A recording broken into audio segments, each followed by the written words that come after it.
Well guys, I don't know how they pulled this one off, but somehow the upcoming Astral Radiance set has managed to meet the incredibly high bar that was set by Brilliant Stars just a few months ago now. And that does say a lot because Brilliant Stars is honestly one of the best sets we've had throughout this entire Sword and Shield era of the game. Not only are we getting more of the Pokemon VSTAR cards that were introduced back in that set, and some great new ones at that too, but Astral Radiance is also introducing us to a new type of Pokemon card called Radiant Pokemon. These new cards are extremely strong, for the most part at least, but do come at the expense of being limited to just one per deck. And if you guys are thinking about picking up some of these exciting new Astral Radiance cards, I've got you covered on that too. Thanks to the homies over at TCG Player, I have an affiliate link down below in the description you can use, whether it's singles or sealed product. TCG Player will find all of the cheapest online listings for you to pick from at any given point, and any purchases you guys make do come back around and help support this channel too. As always though, no pressure guys, if you want an easy way at showing your support, you can always just smack that like button and I will love you all the same. But as you can tell by the length of today's video, we have quite a bit of ground to cover, and to make things easier on you guys, I have timestamps pinned to the top of the comment section. That way you can jump to any card that you want to hear about in today's set review. But I'm going to stop rambling, let's jump into the set review and check out what Astral Radiance has in store for us. So we're going to kick things off today with our first Pokemon V of the set review as well. That is going to be Beedrill V. Beedrill is just going to be a basic Pokemon here, 210 HP, Fire Weakness, 1 Retreat. Its first attack for a Grass Energy, you flip 2 coins, it does 40 for each head, so not too special there, but the second attack is really where I think our interest is going to be. For 2 Grass and a Colorless, it does 50 times the number of Beedrill V you have in play to one of your opponent's Pokemon, and of course you don't apply weakness and resistance for benched Pokemon. So of course, if we do have all of our Beedrill V in play, that's going to total up to 200 damage to anywhere we want on our opponent's field. And a 200 snipe honestly isn't that bad, but as the attack our entire deck is built around, I'm not so sure of that, unfortunately. You're not really one-shotting anything that's not weak to grass, and you're getting one shot by pretty much all of the big decks out there, especially because 210 HP is becoming an increasingly bad amount of HP, since decks like Arceus with a Choice Pelt can hit for 210, UV Max and Meloetta hit for 210 before damage modifiers, etc. And then we still have some other issues to contend with as well. The first one, of course, is just prizing Beedrills. Now, luckily we do have cards like Peonia and the new Hisuian Heavy Ball to help with that, to be fair. And then also the attack cost on Beedrill is pretty heavy for a deck that's capping out at 200. Now, good news on that front though, we are getting the new Gardenia's Vigor to help with powering this thing up, and we won't have to use stuff like Rillaboom or Arceus VSTAR if we don't want to. But because Beedrill gets one shot by most every deck, having to use Gardenia on literally almost every single turn of the game could wind up being an issue here. So as you guys can tell, I am not too excited for this Beedrill. I actually do think it has a good bit of support. Again, we did mention some ways at overcoming the challenges this deck faces, like Heavy Ball and Gardenia, and there are even some ways at modifying our damage output to at least deal with regular Pokemon V, like Choice Belt or Telescopic Sight. So I don't think it's impossible to get a Beedrill deck up and running, but the question you just have to ask is, what's the argument to play Beedrill over any of the other top tier decks that have been running around? And unfortunately, I just don't think there is one. So unfortunately, I'm gonna have to pass on Beedrill V. Next up, we have our first Hisuian Pokemon of the set review. That's going to be the new Hisuian Voltorb. Yes, we are not looking at Electrode. We are looking at just the Voltorb here. That is definitely, I think, the better of the two cards. But Hisuian Voltorb here has this attack for 0 energy. You can only use this attack if you go second and only on your first turn. But you choose up to 2 of your bench Pokemon, and for each of those Pokemon, you search your deck for a basic energy card and attach it to that Pokemon and shuffle your deck. So while you only have a very limited chance to use this attack, there's so many decks out there that could look to abuse this. Right now, we are in a VSTAR and VMAX heavy metagame where a lot of decks don't have a lot to do on their first turn going second and are really waiting to evolve before they start attacking. Hisuian Voltorb definitely could slot nicely into some of those decks for their first turn. Obviously, we have energy swarming decks already like Shadow Rider Calyrex, but also we are getting the new Darkrai VSTAR in the same set as well. But even beyond energy swarming decks, there are others that could abuse this. Even think of something like Arceus VSTAR. You know, if you don't have that double turbo energy in your hand to get off that Trinity charge on your first turn, being able to just quick ball and switch into a Voltorb to still get some extra energy into play for your next turn definitely could be nice, and also could force your opponent into a 7 prize game in the process. So I gotta say, I'm actually kind of optimistic for Voltorb here. I don't think I'm ready to plant my flag in the ground to say that this card is great, but I think this card absolutely warrants testing, and it remains to be seen if the restrictions of this attack are going to hold it back from seeing widespread play. But I do like this card, and I think it should be explored. Next up, we have one of the big new grass support Pokemon coming out in Astral Radiance, and that's going to be Kricketune. Kricketune is going to be a Stage 1 Pokemon with 90 HP, which right out the gate is great. That's going to make this entire evolution line level ball searchable, but the ability is the main attraction to this thing. It says the HP of each grass Pokemon, excluding any Kricketune, is increased by 40, and you can't apply more than one of these abilities at a time. And I do think this is a really solid ability, as a lot of the max HPs of some of the Evolution Pokemon V right now are a little bit on the lower side. Thinking of cards like Leafeon V Max, 310 is definitely at the lower end of the spectrum right now, and this definitely will nudge those styles of decks out of range of being one-shot. And speaking of Leafeons, we can't forget that we have Leafeon VSTAR in the format, which has an attack that reduces damage to it already, and having Kricketune on top of that might actually make Leafeon VSTAR a more viable deck of its own, forcing a lot of decks to have to just two-shot this little two-prize Pokemon. But of course, the big new card that we're getting in the set, which we will talk about a little bit more, is going to be the new Hisuian Lilligant VSTAR. That's going to be the flagship grass Pokemon Astral Radiance is giving us. And right now, Lilligant is a little bit in danger of being one-shot by a few things. Both Mew VMAX and the new Origin Forme Palkia VSTAR, which I do think are going to be popular decks even after this set comes out, can easily one-shot Lilligant. And as a result, that deck might need Kricketune if it actually wants to be this big competitive grass Pokemon that Pokemon is clearly pushing it to be. So I really do like Kricketune. I think this card's easy to get in play, but the big Achilles heel to it is that it's really only as good as the quality of grass Pokemon that we have at any given point. If the 40 damage doesn't make a big difference in terms of your opponent one-shotting these Pokemon, then Kricketune probably not going to be that good, but as long as this does force your opponent into a two-shot, grass decks absolutely have to consider Kricketune going forward.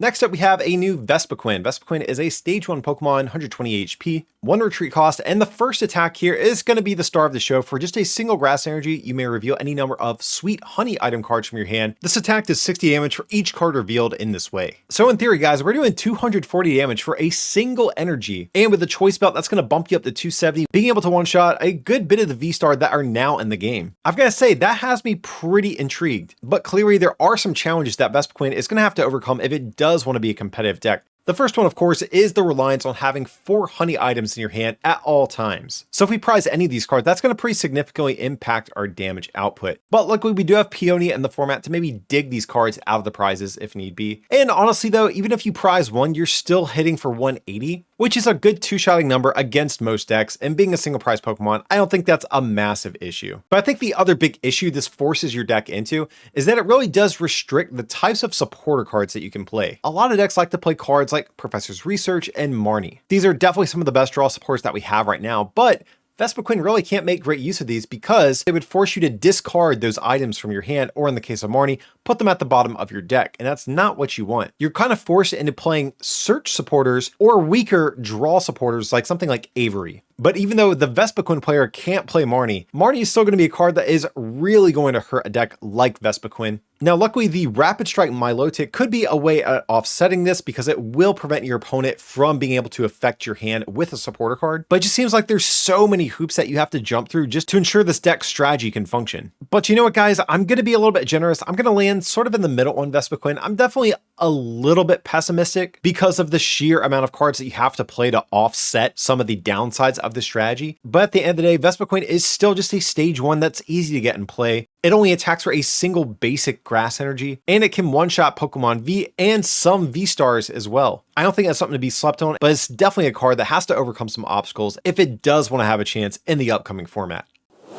But next up, we have the big flagship grass Pokemon Astral Radiance has given us. That is going to be Hisuian Lilligant VSTAR. And actually, we'll point out Hisuian Lilligant V, not an awful card either, mainly just for its first attack for 0 energy. You draw until you have 6 cards in your hand. So even though you probably don't want to leave Lilligant in harm's way, if you absolutely have to and have a dead hand, you can at least draw yourself out of the funk that you're in. But the VSTAR, of course, is where things are going to be a little bit more exciting. It clocks in at 260 HP, Fire Weakness 1 Retreat, and it just has 1 attack here for 2 grass and a colorist is 130, and you may return an energy card attached to this Pokemon to your hand, and if you do, this attack does 100 more damage. And it has an ability as its V-Star power that allows you to search your deck for up to 5 of any combination of grass Pokemon and grass energy cards, reveal them and put them into your hand and shuffle your deck. So I do think there is a mix of good and bad when it comes to this card, but I definitely think a fair bit more good than bad here. So of course, prior to Astral Radiance, this would be a card that would be very difficult to actually get set up, but thanks to the new Gardenia's Vigor, that's going to allow you to accelerate 2 grass energy to one of your bench Pokemon,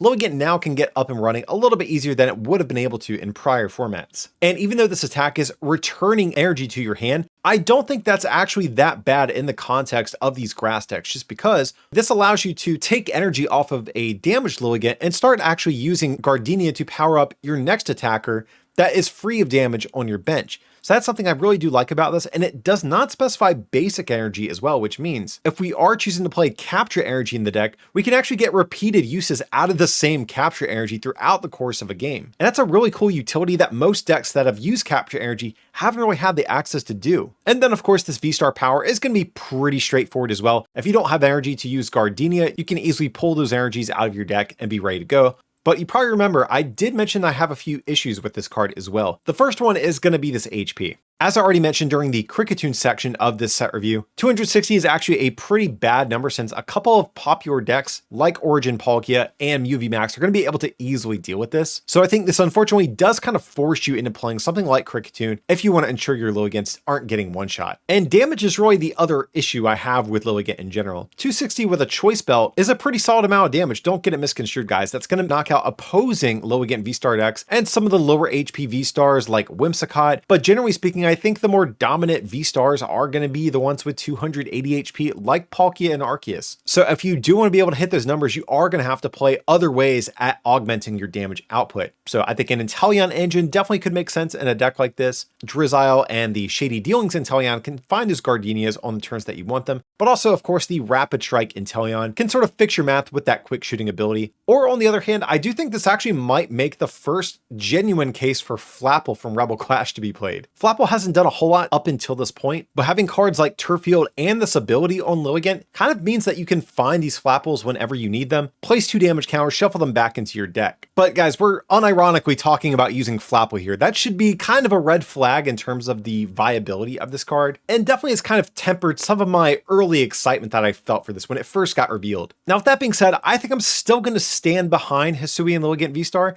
I think this is still a solid grass attacker overall, but I am slightly worried that it might be outclassed by Origin Palkia that's coming out in the same set that hits for a similar sort of damage range, has kind of a similar V-Star power in a way too, but more naturally hits better numbers against a lot of decks running around. I think Lilligant is solid here, but I'm not quite convinced this is going to be the best of the V-Stars coming out in this set.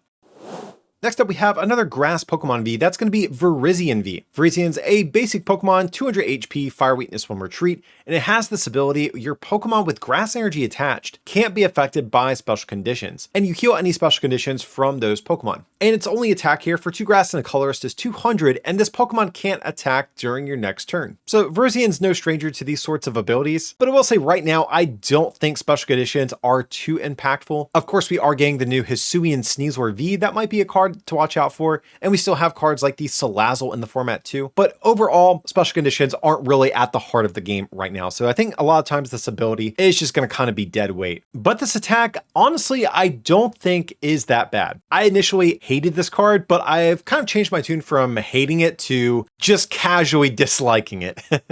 Normally this would be kind of an annoying Pokemon to power up, but thanks to Gardenia's Vigor, we can actually power this thing up on the first turn going second and hit for 200. We've seen how good that Meloetta has been in Mew decks. Virizion V is in that same camp, but the reason I'm not super enthused about this is because Zarude V back from Brilliant Stars still exists. It has the same attack cost, but it hits for 240 instead of 200. It has more HP, and its first attack, if you do whiff the Gardenia play, still can be decent at setting up math for future attacks. So if you are a grass deck looking for that big turn 1 attacker, Virizion I don't think is it. And with special conditions also not seeing any play, I think that sort of just eliminates any need for this card right now. So for the moment, I have to give this a big thumbs down.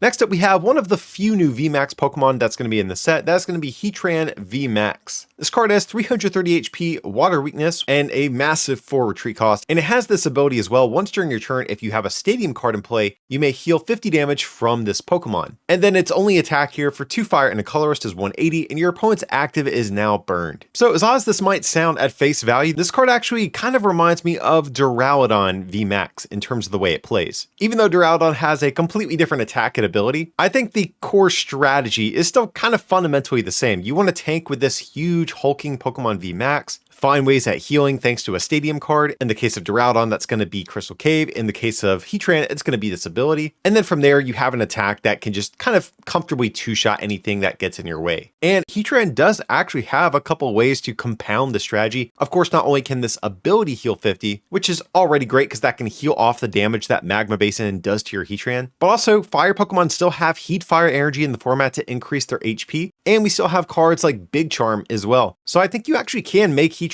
a really tanky Pokemon that is pretty much safe from being one-shot by anything that's not a water Pokemon. But unfortunately, that is where some of my reservations for Heatran start coming into play. Even prior to Astral Radiance, we've seen cards like Suicune V find success, but especially after this set comes out, water Pokemon are definitely going to be empowered thanks to the new Origin Forme Palkia VSTAR, which I have to say right now at the time of recording might be my pick for the strongest new VSTAR that we're going to be looking at in this set. And if that's the case, Heatran's tanking strategy just kind of gets thrown out the window. And on top of that, despite Heatran having debatably more tanking options at its disposal than Duraludon, it does lack the insane ability that Duraludon has that makes it wall against special energy decks. And likewise, this attack isn't as interesting either. It's a little bit shy damage-wise of knocking out basic Pokemon V and lacks the strong side effect that Duraludon has of being able to cut through effects as well. Maybe it's not fair that I'm comparing this so much to Duraludon, but if I have to pick between these two walling styles of VMAX attackers, right now I can't say Heatran would be my top pick. Maybe if Origin Forme Palkia winds up being a total flop and all of the grass Pokemon from the set catch on, we can maybe revisit Heatran, but right now this is not one of the cards in the set I am more enthusiastic about. Next up, we have the very first of these new Radiant Pokemon that we're going to look at today. This one's going to be Radiant Heatran. So as is the case with the rest of these, you can only have one Radiant Pokemon in total in your deck. But Heatran here, basic Pokemon, 160 HP with just one attack for a fire and 2 colorless, just 70 times the number of damage counters on this Pokemon. And just right off the bat here, I just want to say I think this is probably the weakest of the Radiant Pokemon in this set. And it's not because this attack is incapable of hitting hard, because you do have somewhat of an unlimited damage cap here to one-shot anything that gets in your way. But the big issue I have with this card is that there's really not an easy way at getting several damage counters on this Pokemon at once. Of course, the big one is going to be Magma Basin, which also will help power up your Heatran in the process, but the issue is Magma Basin only places 2 damage counters, and if you want to be able to take one-shots on Pokemon VSTAR or VMAX, Heatran's going to have to sit on your bench for another turn or so, and that is going to make it susceptible to your opponent playing something like a Boss's Orders and picking it off before it gets set up. And the other issue that comes with Heatran is that most of the other fire Pokemon in format also want to use Magma Basin. Pokemon like Entei, Charizard VSTAR, etc. actively need to make use of this stadium due to their multi-energy attack costs, and I think makes it difficult to take a turn off powering up your main attacker to start focusing on this Heatran. I guess there are some more gimmicky ways of trying to get Heatran powered up. One of the main other ways I can think of has to be Donphan that can spread damage to your bench Pokemon with Earthquake. But yet again, this is still a strategy that requires Heatran to just wait and play for a turn or two before you really have enough damage to start taking big one-shots. So maybe at some point if we get a decent single attachment fire attacker that we can use, that might pair nicely with Heatran, since at that point you can afford to use Magma Basin on a different Pokemon than your main attacker. But based on what we have in the format right now, I think it's a pretty tough sell for Heatran to be your Radiant Pokemon of choice, especially in Fire decks, because Fire decks actually would probably just prefer Greninja, since you can draw cards with Greninja's ability, then re-accelerate that energy into play with your Magma Basin. So all around, I can't find a whole lot to really say positive about this card. Starmie V is going to be our next Pokemon V we're taking a look at. Its HP is a little bit on the lower side, clocking in at only 190, but it does have a free retreat, so that is nice. I really do like that about the card. But it has 2 attacks here. The first one is going to be Swift 50, and it goes through anything on your opponent's active, which is fine. We're probably never going to use it if I'm just being honest. But its second attack here, definitely the more interesting of the two. For 2 water energy, it does 50 times the number of energy attached to your opponent's Pokemon in play. And I'll say this, when I first saw Starmie, I kind of just shrugged this card off, but honestly, I've come around to really liking this card and could be a really solid tech option for water decks after Astral Radiance. There's plenty of decks that do attempt to swarm energy in play. For example, if we just think of Arceus VSTAR, if they get off one Trinity Nova attack, assuming they do choose to accelerate all 3 energy from deck, you're going to be able to hit for 300 damage, excluding any damage modifiers that you might have. And then with other decks coming into the format after Astral Radiance, like Darkrai VSTAR and potentially the new Grass decks, Starmie V actually might end up being a really solid surprise attacker that you can just slam down, immediately Melanie to it, and get it up and running. Or if you do choose to play this as a tech in your Palkia decks, you can always just burn its VSTAR power to accelerate energy to Starmie out of nowhere. So at the time of recording, I'm not sure if my take here is going to be controversial or not, but I'm actually going to stand beside Starmie. I think this is one of the underdogs of the set. And even though it's not going to be its own deck, like you're never going to play 4 copies, or hell, even more than 1, I would imagine, I think the card definitely still has a chance to make a splash, no pun intended, after Astral Radiance. Next up, we're finally going to take a look at one of the main mascots of this set, and that is going to be Origin Forme Palkia VSTAR. This thing is going to have 280 HP, making it right up there with Arceus as one of the tankiest V-Stars that's in the format. And it has just 1 attack here for 2 water energy to 60, plus 20 more for each bench Pokemon, both yours and your opponent's. And then its V-Star power, once during your turn, you may use this ability, attach up to 3 water energy from your discard pile to your water Pokemon in any way that you like. And while I know this card isn't probably as interesting as some of the other new V-Stars that are coming out in the set, like let's be real, this is basically just Suicune with some of the numbers changed. That's not going to stop it from being a super strong attacker. If both players are operating with a full bench, you're going to be able to hit for 260 by default, which is already a respectable amount of damage, but at that point, all you need is a choice belt, and now you can one-shot any Pokemon V-Star in the game. And if your opponent is attempting to play around your damage output, we still have other things like the Quick Shooting Inteleon to kind of fix your math, or even Echoing Horn to force your opponent to re-bench a basic Pokemon from their discard. And if they are operating at a full bench, even Pokemon VMAX aren't safe from this guy. Like I said, we can cap out at 290 pretty easily with the choice belt, but then at that point, all we need is 1 Quick Shooting to deal with Mew VMAX. And let's be real, that's probably going to be the most common VMAX you're going to run into with this thing. But let's go back to the Suicune comparison for a moment, because I think some might argue, well, Suicune is a basic. We can attack with it potentially on turn 1, you can use capture energy with it, it has an ability that draws at cards, so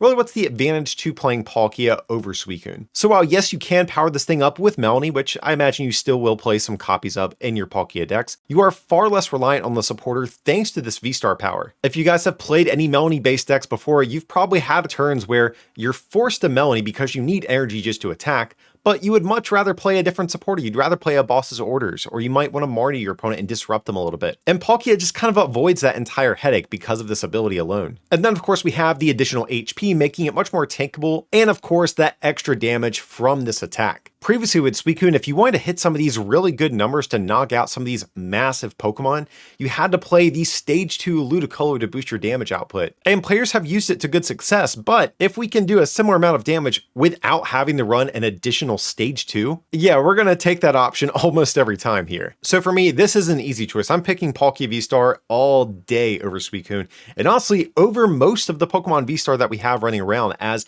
this attack easily one-shots pretty much anything that gets in its way. It powers itself up, and also gets to make use of all the advantages of being able to run the Inteleon engine, as well as the new Radiant Greninja to help get it set up as well. So as I mentioned, I think mechanically speaking, Palkia is kind of uninteresting, but make no mistake, this thing hits like a truck and is absolutely going to be one of the strongest new cards that comes out of this set.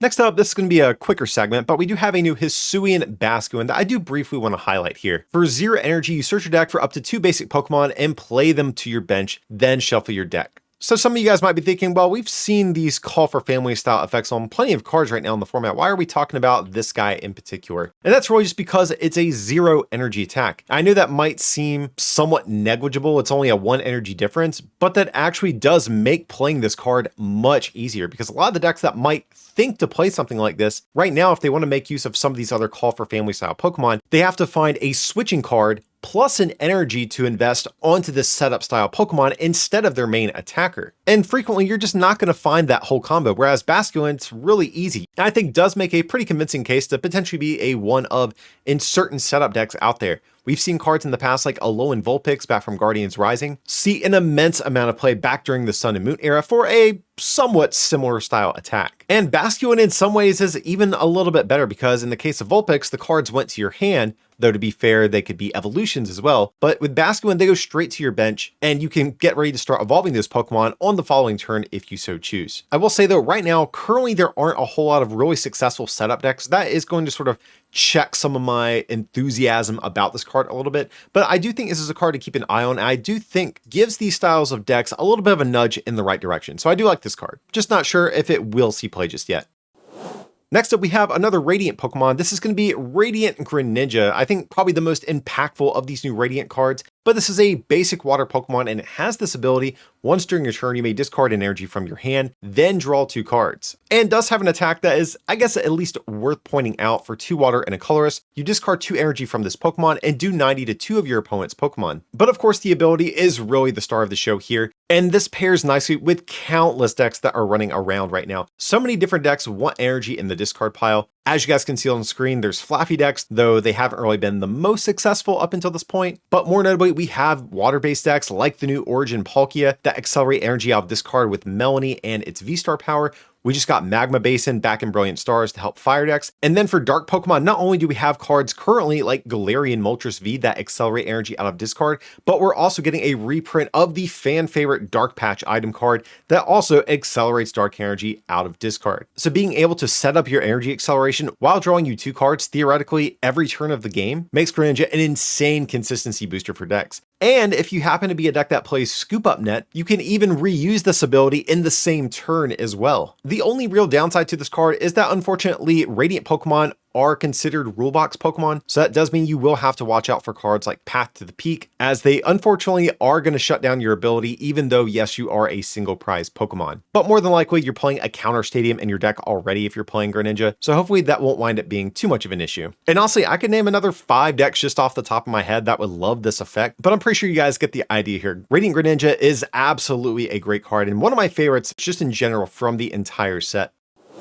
Next up, we have another water Pokemon V that is going to be Galarian Mr. Rime V, but it has 2 attacks here. For a water energy, the first one, you search your deck for up to 3 items, put them into your hand, and its second attack for 2 water and a colorless is 90, plus 90 more if this Pokemon has a Pokemon tool attached. You know, with the first attack, you can grab, for example, 2 power tablets and a choice belt to get your second attack up and running for next turn. Being a water Pokemon gives you a lot of different energy accelerating options, and being a Fusion Strike Pokemon means that Mew VMAX can have access to these attacks as well. But the issue is Galarian Mr. Rime V doesn't really add anything to any of these archetypes that theoretically can use it. Mew VMAX doesn't really want to copy this attack because the other ones that it already has access to, like Technoblast and Melodious Echo, already hit for just as much, if not more damage in some instances, and you don't need a Pokemon tool. Water decks have cards like Suicune V and the new Origin Forme Palkia VSTAR, and the card's just not strong enough to stand on its own as the primary attacker of its own deck. So while I'm happy we are getting a little bit of extra support for the Fusion Strike battle style, unfortunately this one is just pretty underwhelming.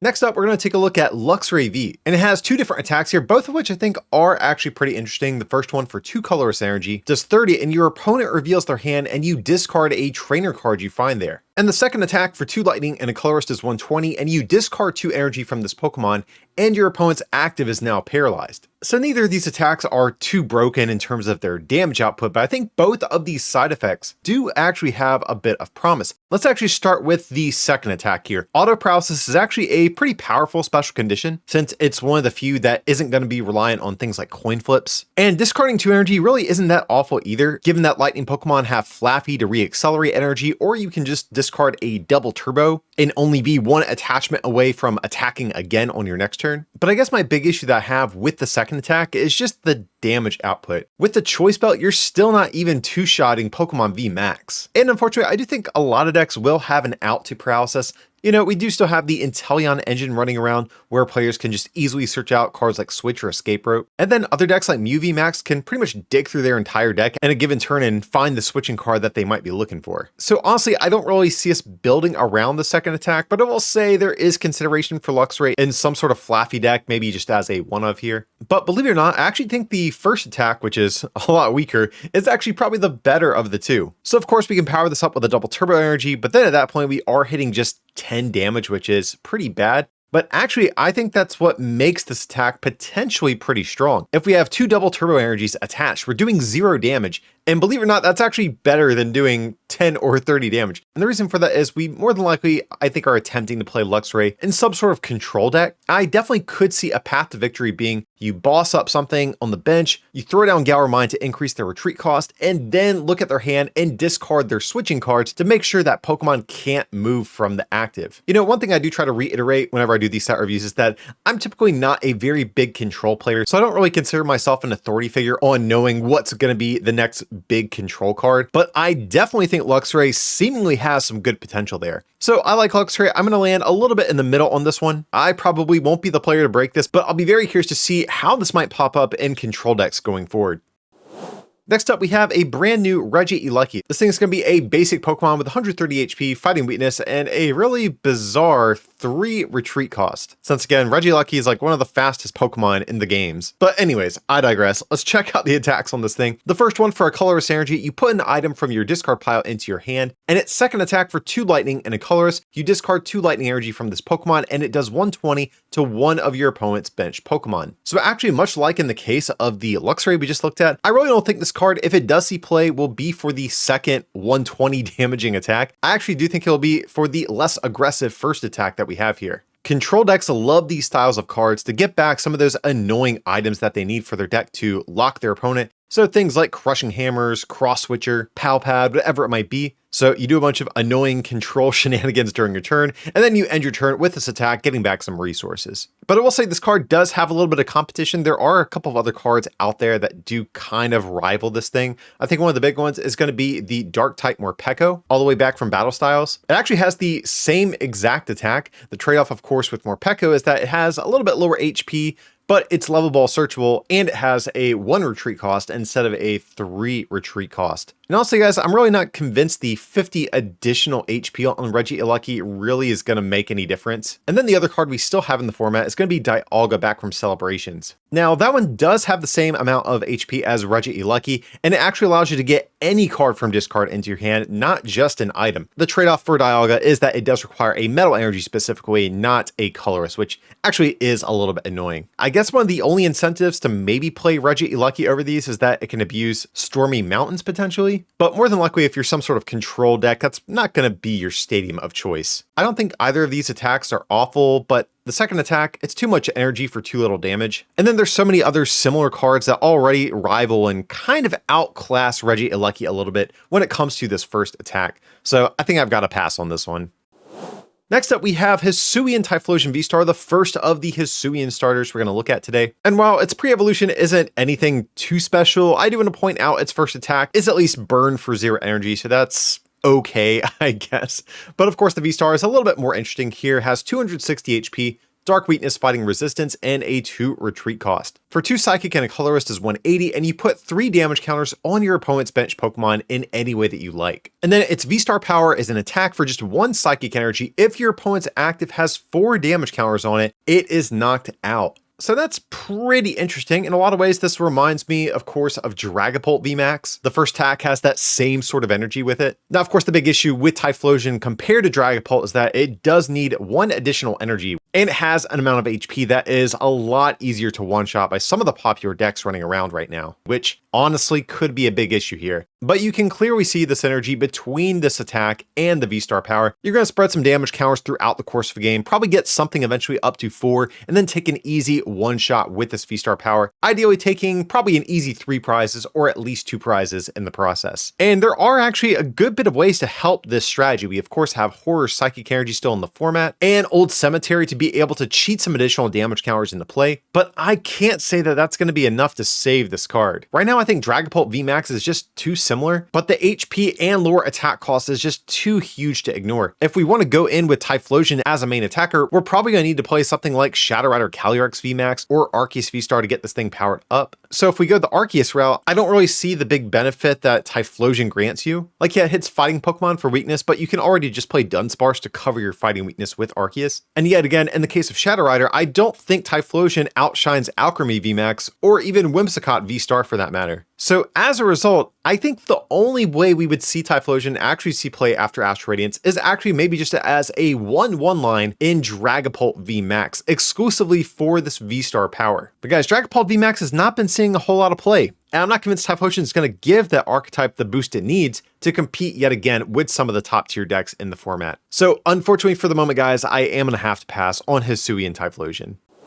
Next up, guys, we're going to take a look at the Togekiss evolution line. Each one of these Pokemon has a very similar ability that kind of progressively gets better as you evolve through them, kind of in the same way that the Inteleon engine works. But Togepi here has an ability that says whenever you play this Pokemon from hand onto your bench during your turn, you may heal 10 damage from your active Pokemon. Likewise, Togetic says whenever you play this Pokemon from hand to evolve one of your Pokemon, you may heal 30 damage from your active. And then with Togekiss, you heal 90 from your active. These are some cards I actually really did struggle with in terms of dealing out a rating today, because I do think there is a handful of good and bad when it comes to these. I do think there is some insane healing that you can potentially do. Being able to use multiple of these abilities in a turn is definitely going to change a lot of attacks from 2-shotting your Pokemon to 3-shotting them. And that definitely could be good with some of the tanking archetypes out there, like Duraludon VMAX, or even potentially even the new Heatran VMAX as well. But I think overall my biggest issue when it comes to these cards is just the deck space that they inherently are going to take up. I think on average, your Togekiss line is actually going to look very similar to that of Inteleon. You're probably going to play like a 4-4-3 or like a 4-3-2 line or something like that with scoop up nets to be able to reuse these. At that point, we have to ask, okay, is there a world where I want to sacrifice the consistency that Inteleon gives me to run these Togekiss cards? And I think a lot of the time that's going to be a very hard case to make. And looking a little bit further down the road, Scoop Up Net's going to be rotating over the summer, giving Togekiss a little bit of a narrow window to see play. As I mentioned earlier, I really struggled with what rating I wanted to dish out today. I'm leaning so close to just downvoting this thing altogether, but a part of me still can't help be drawn to the potential for some insane healing plays with this thing. So I think today I'm going to be a little bit generous and land in the middle on Togekiss. There is some good promise to this card, but I'm just very worried about a lack of a perfect partner for this thing right now. Next up, we have a brand new Gallade. This is going to be a Stage 2 Pokemon, clocking in with 160 HP, Dark Weakness, Fighting Resistance, and a 2 Retreat cost. And it has this ability, once during your turn, you may search your deck for a supporter card, reveal it, and put it into your hand and shuffle your deck.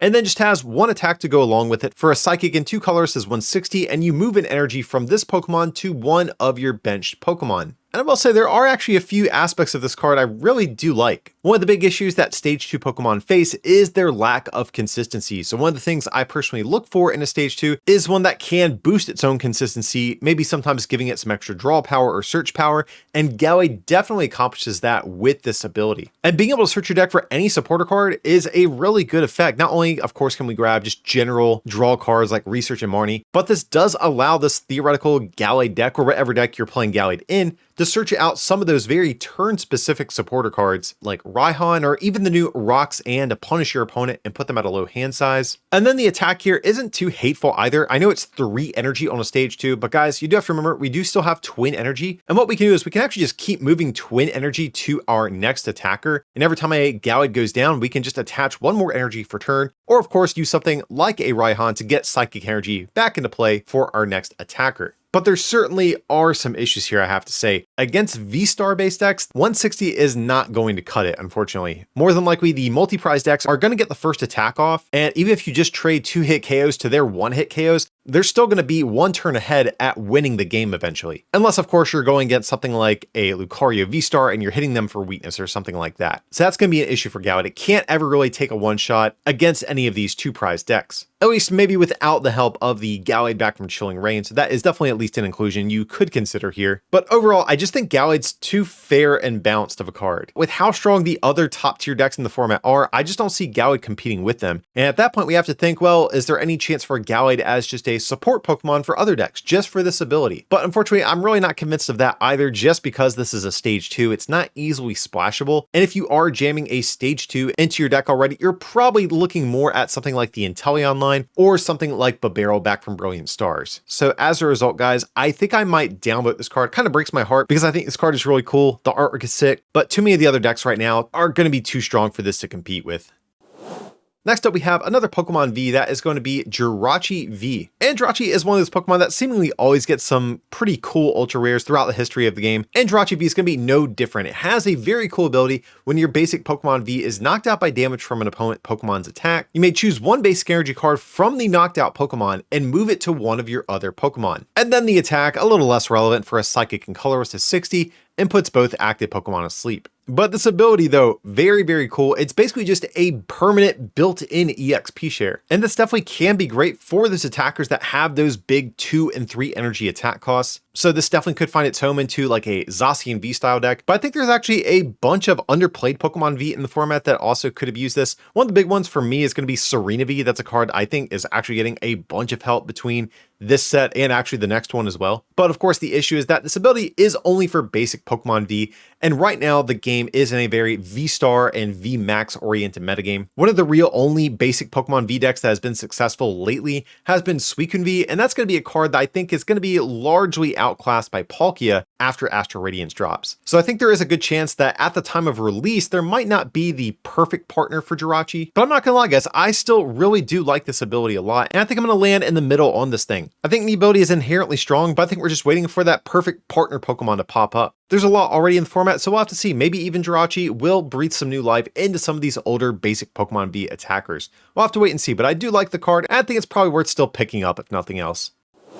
Next we have a new Diancie. This is going to be a basic Pokemon with 90 HP, so of course always great. That's going to make this thing level ball searchable. But it has this ability, as long as this Pokemon is in the active spot, whenever your opponent plays a supporter card from their hand, prevent all effects of that card done to your benched basic Pokemon. And then one attack here for a colorist is 20 and you draw 2 cards. So of course this ability is going to prevent things like Team Yell Grunt, Flannery, etc. But the big card this is going to shut down, of course, is going to be Boss's Orders. And I think there's a number of uses for this thing. So for example, let's say you are going second and you're going at something like a Mew V Max, it's pretty much guaranteed they're going to attack you next turn. So being able to throw up this 1 prizer and force your opponent into a 7 prize game and keep your unevolved basic Pokemon V safe is a really cool utility to have. Or I could definitely see Diancie even being used kind of like how we've seen Wobbuffet be used in the old Primal Groudon EX deck, where you might be playing one of these slower Pokemon V decks, and you basically just spend your first 2 or 3 turns just sacrificing Diancies while you gradually build up this big, huge attacker on your bench. And I think there's actually a few Pokemon, even within this set, that could make use of a strategy like that. We already did look at the Heatran VMAX. I think that's going to be a contender, but also we have the Origin Dialga VSTAR, which has 2 attacks that really require a ton of energy to be able to use. And then the other style of deck that Diancie could help is going to be Stage 2 and Setup decks. Because of course those decks usually are going to be some of the most inconsistent and usually take you several turns to stabilize and get your attackers into play. So Diancie of course can be a great option to just throw in the active for the first couple turns while you're trying to get those evolution Pokemon in play. So I don't know if you guys can tell, but I'm pretty excited about this card. I think it's actually one of my favorites from the set, if I'm being honest. It's super easy to get out and play, and it really does shut down some of those super aggressive decks out there. Even if they try to play things like Escape Rope, if you have multiple Diancie in play, you can take that option away from them. And at that point, the only real way they can still make use of those gusting effects are going to be with cards like Cross Switcher or Umbreon VMAX. And those are definitely cards we see much less of compared to things like Boss's Orders. So big thumbs up for me. I really like this card, and I'm very curious to see how people are going to make use of this new Diancie. Next up, we have another Pokemon who made their first appearance in the Hisui region. That is going to be Weirdeer. Weirdeer, of course, is going to be the evolution of Stantler, and it has this ability. Once during your turn, you may draw a card, and then it's only attack for 2 colorless energy. If you have the same number of cards in hand as your opponent, this attack does 40 plus 80 more damage. So one thing that's important to point out right away is that this ability does stack. So if you do have 4 Weirdeer in play at a time, you can draw 4 every turn on top of any supporters you might be playing too. But honestly, guys, I don't think we are ever building a Weirdeer deck, if I'm just being honest. If you are matching hand sizes every turn with a choice belt, you're still only doing 150, which isn't great. That's not even two-shotting Pokemon VMAX unless you choose to play the new Radiant Howlucha with this. What does have me actually a good bit more excited for Weirdeer is its potential in some sort of Stage 1 toolbox deck. And after Astral Radiance, I think it's going to be an archetype that could wind up catching on. We already had several key stage 1 Pokemon, like the various Wormadoms, Golisopod, even the Dragon-type Flapple, and getting cards like the new Mightyena that we're going to look at later in this set review, plus finally a Psychic stage 1 could be just what this potential archetype needed. With Zoroark being at the heart of this potential toolbox deck, we can transform into any attacker that we need to hit whatever we're going against for weakness. So that's really going to be where I see Weirdeer here potentially shining. And also, I don't think having to match hand sizes in these instances isn't going to be that big of an issue, because we do still have cards like Marnie and Judge, or if we need to play down our hand size, of course we have Ultra Ball and Quick Ball that allow us to pitch away cards and reduce our hand size pretty easily too. So I think I'm going to land smack dab in the middle with Weirdeer here. I don't think it's strong enough to be its own deck, but like I said, I do think the potential stage 1 box deck finally might have some legs to stand on after Astral Radiance, and if so, Weirdeer definitely could be a big part of that.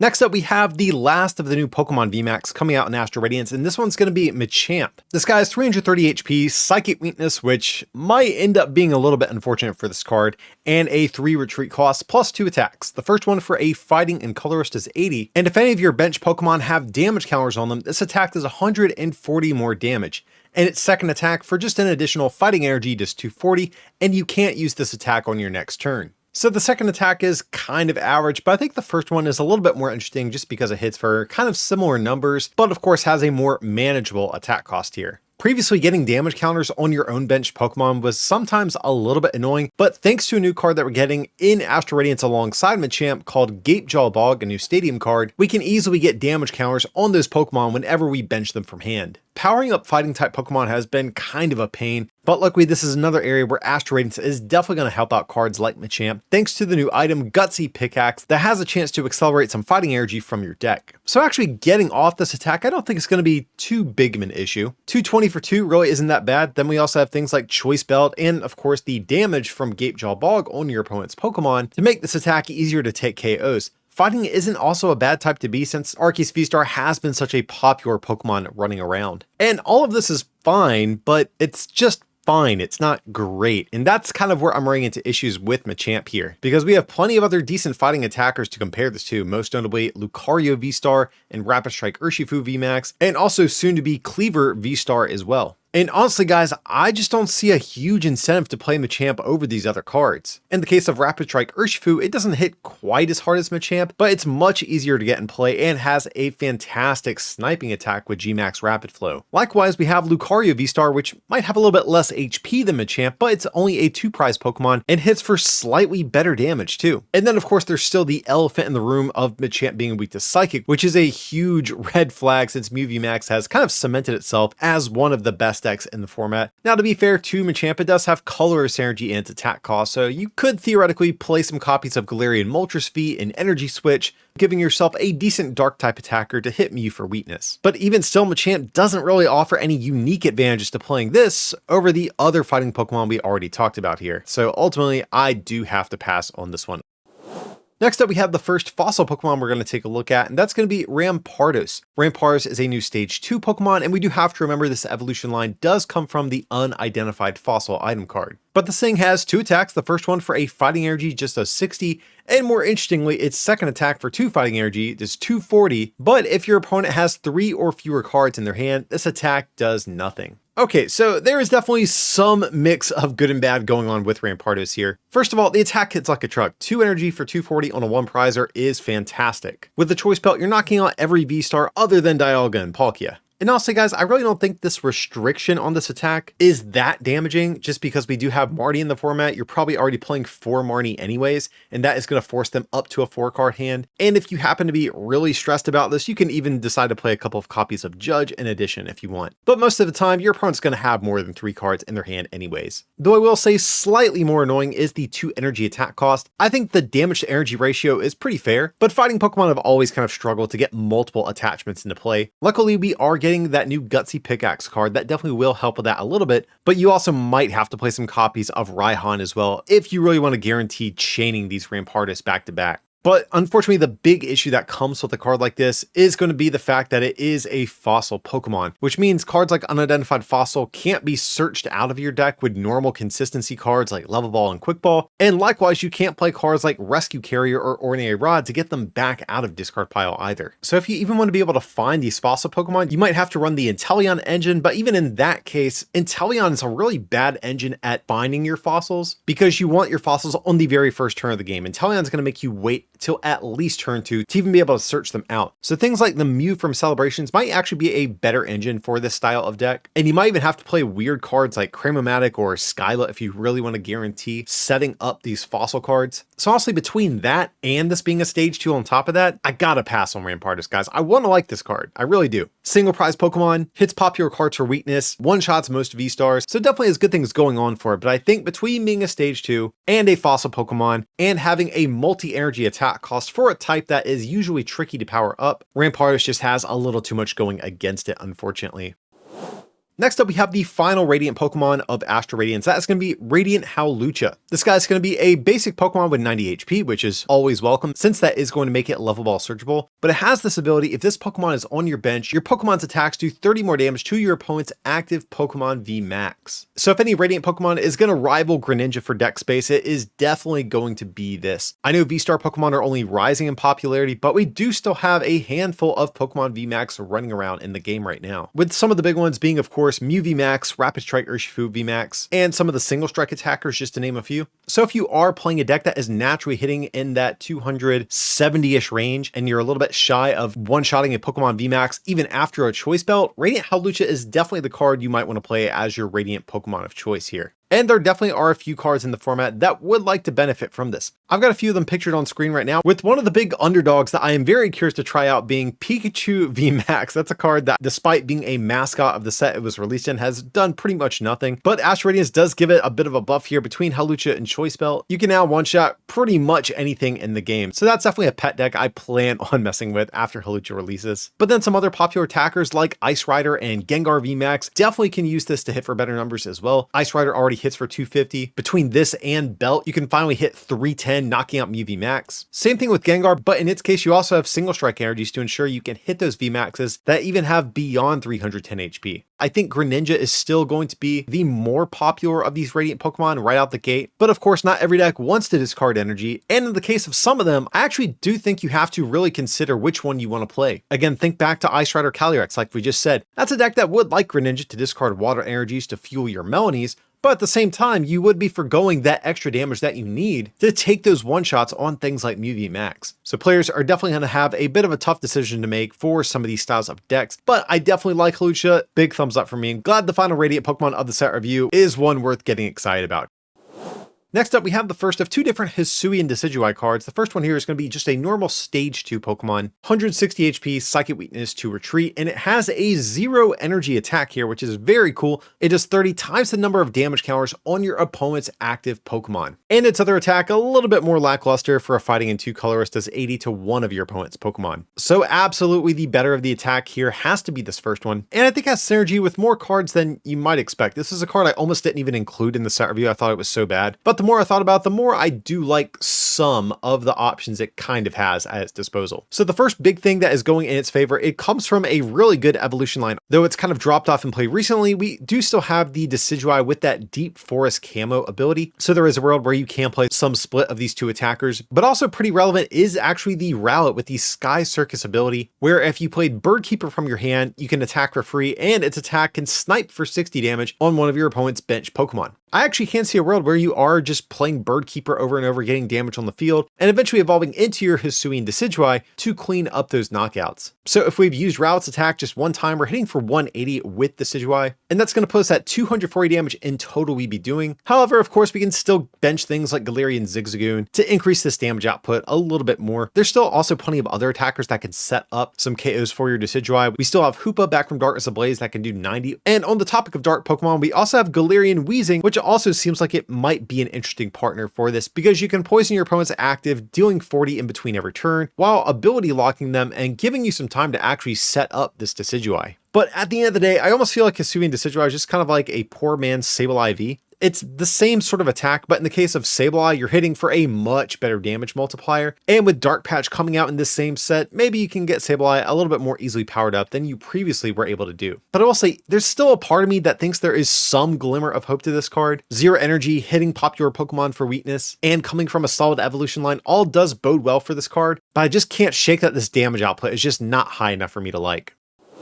Next up, we have Hisuian Decidueye VSTAR. And I actually do want to point out Hisuian Decidueye V. I think it does have an attack worth highlighting here. For a single fighting energy, you search your deck for up to 2 cards and put them into your hand, then shuffle your deck. So we don't want to leave our Decidueye in harm's way too often, but if we are forced to, it is nice that we do have an attack that can help us get set up. Though we do, of course, run the risk of getting Marnied, but if we don't, getting those exact 2 cards that we want for the next turn definitely could be big. So of course, let's take a look at the V-Star. 270 HP, Psychic Weakness, and a 2 retreat cost. Just has 1 attack for a fighting and 2 colorless, does 160. You may discard up to 3 energy cards from your hand, and this attack does 30 more damage for each you discard in this way. And then its V-Star power is an ability that says during your turn, you may draw cards from your deck until you have 8 cards in your hand. So one of the things I do like about the Decidueye is that I do think there's actually a good bit of flexibility in terms of how you want to power this thing up. Of course, we can play things like Gutsy Pickaxe if we want to just accelerate fighting energy, but of course we also have double turbo energy that we can throw down. But I will say double turbo energy does turn me off a bit just because it does really screw up the math for this attack. Because if we do have a choice belt and we discard all the energy, we're hitting for 280, which is the perfect number to hit to go against Pokemon V-Star. But once you factor in double turbo, that is suddenly going to nerf your damage output,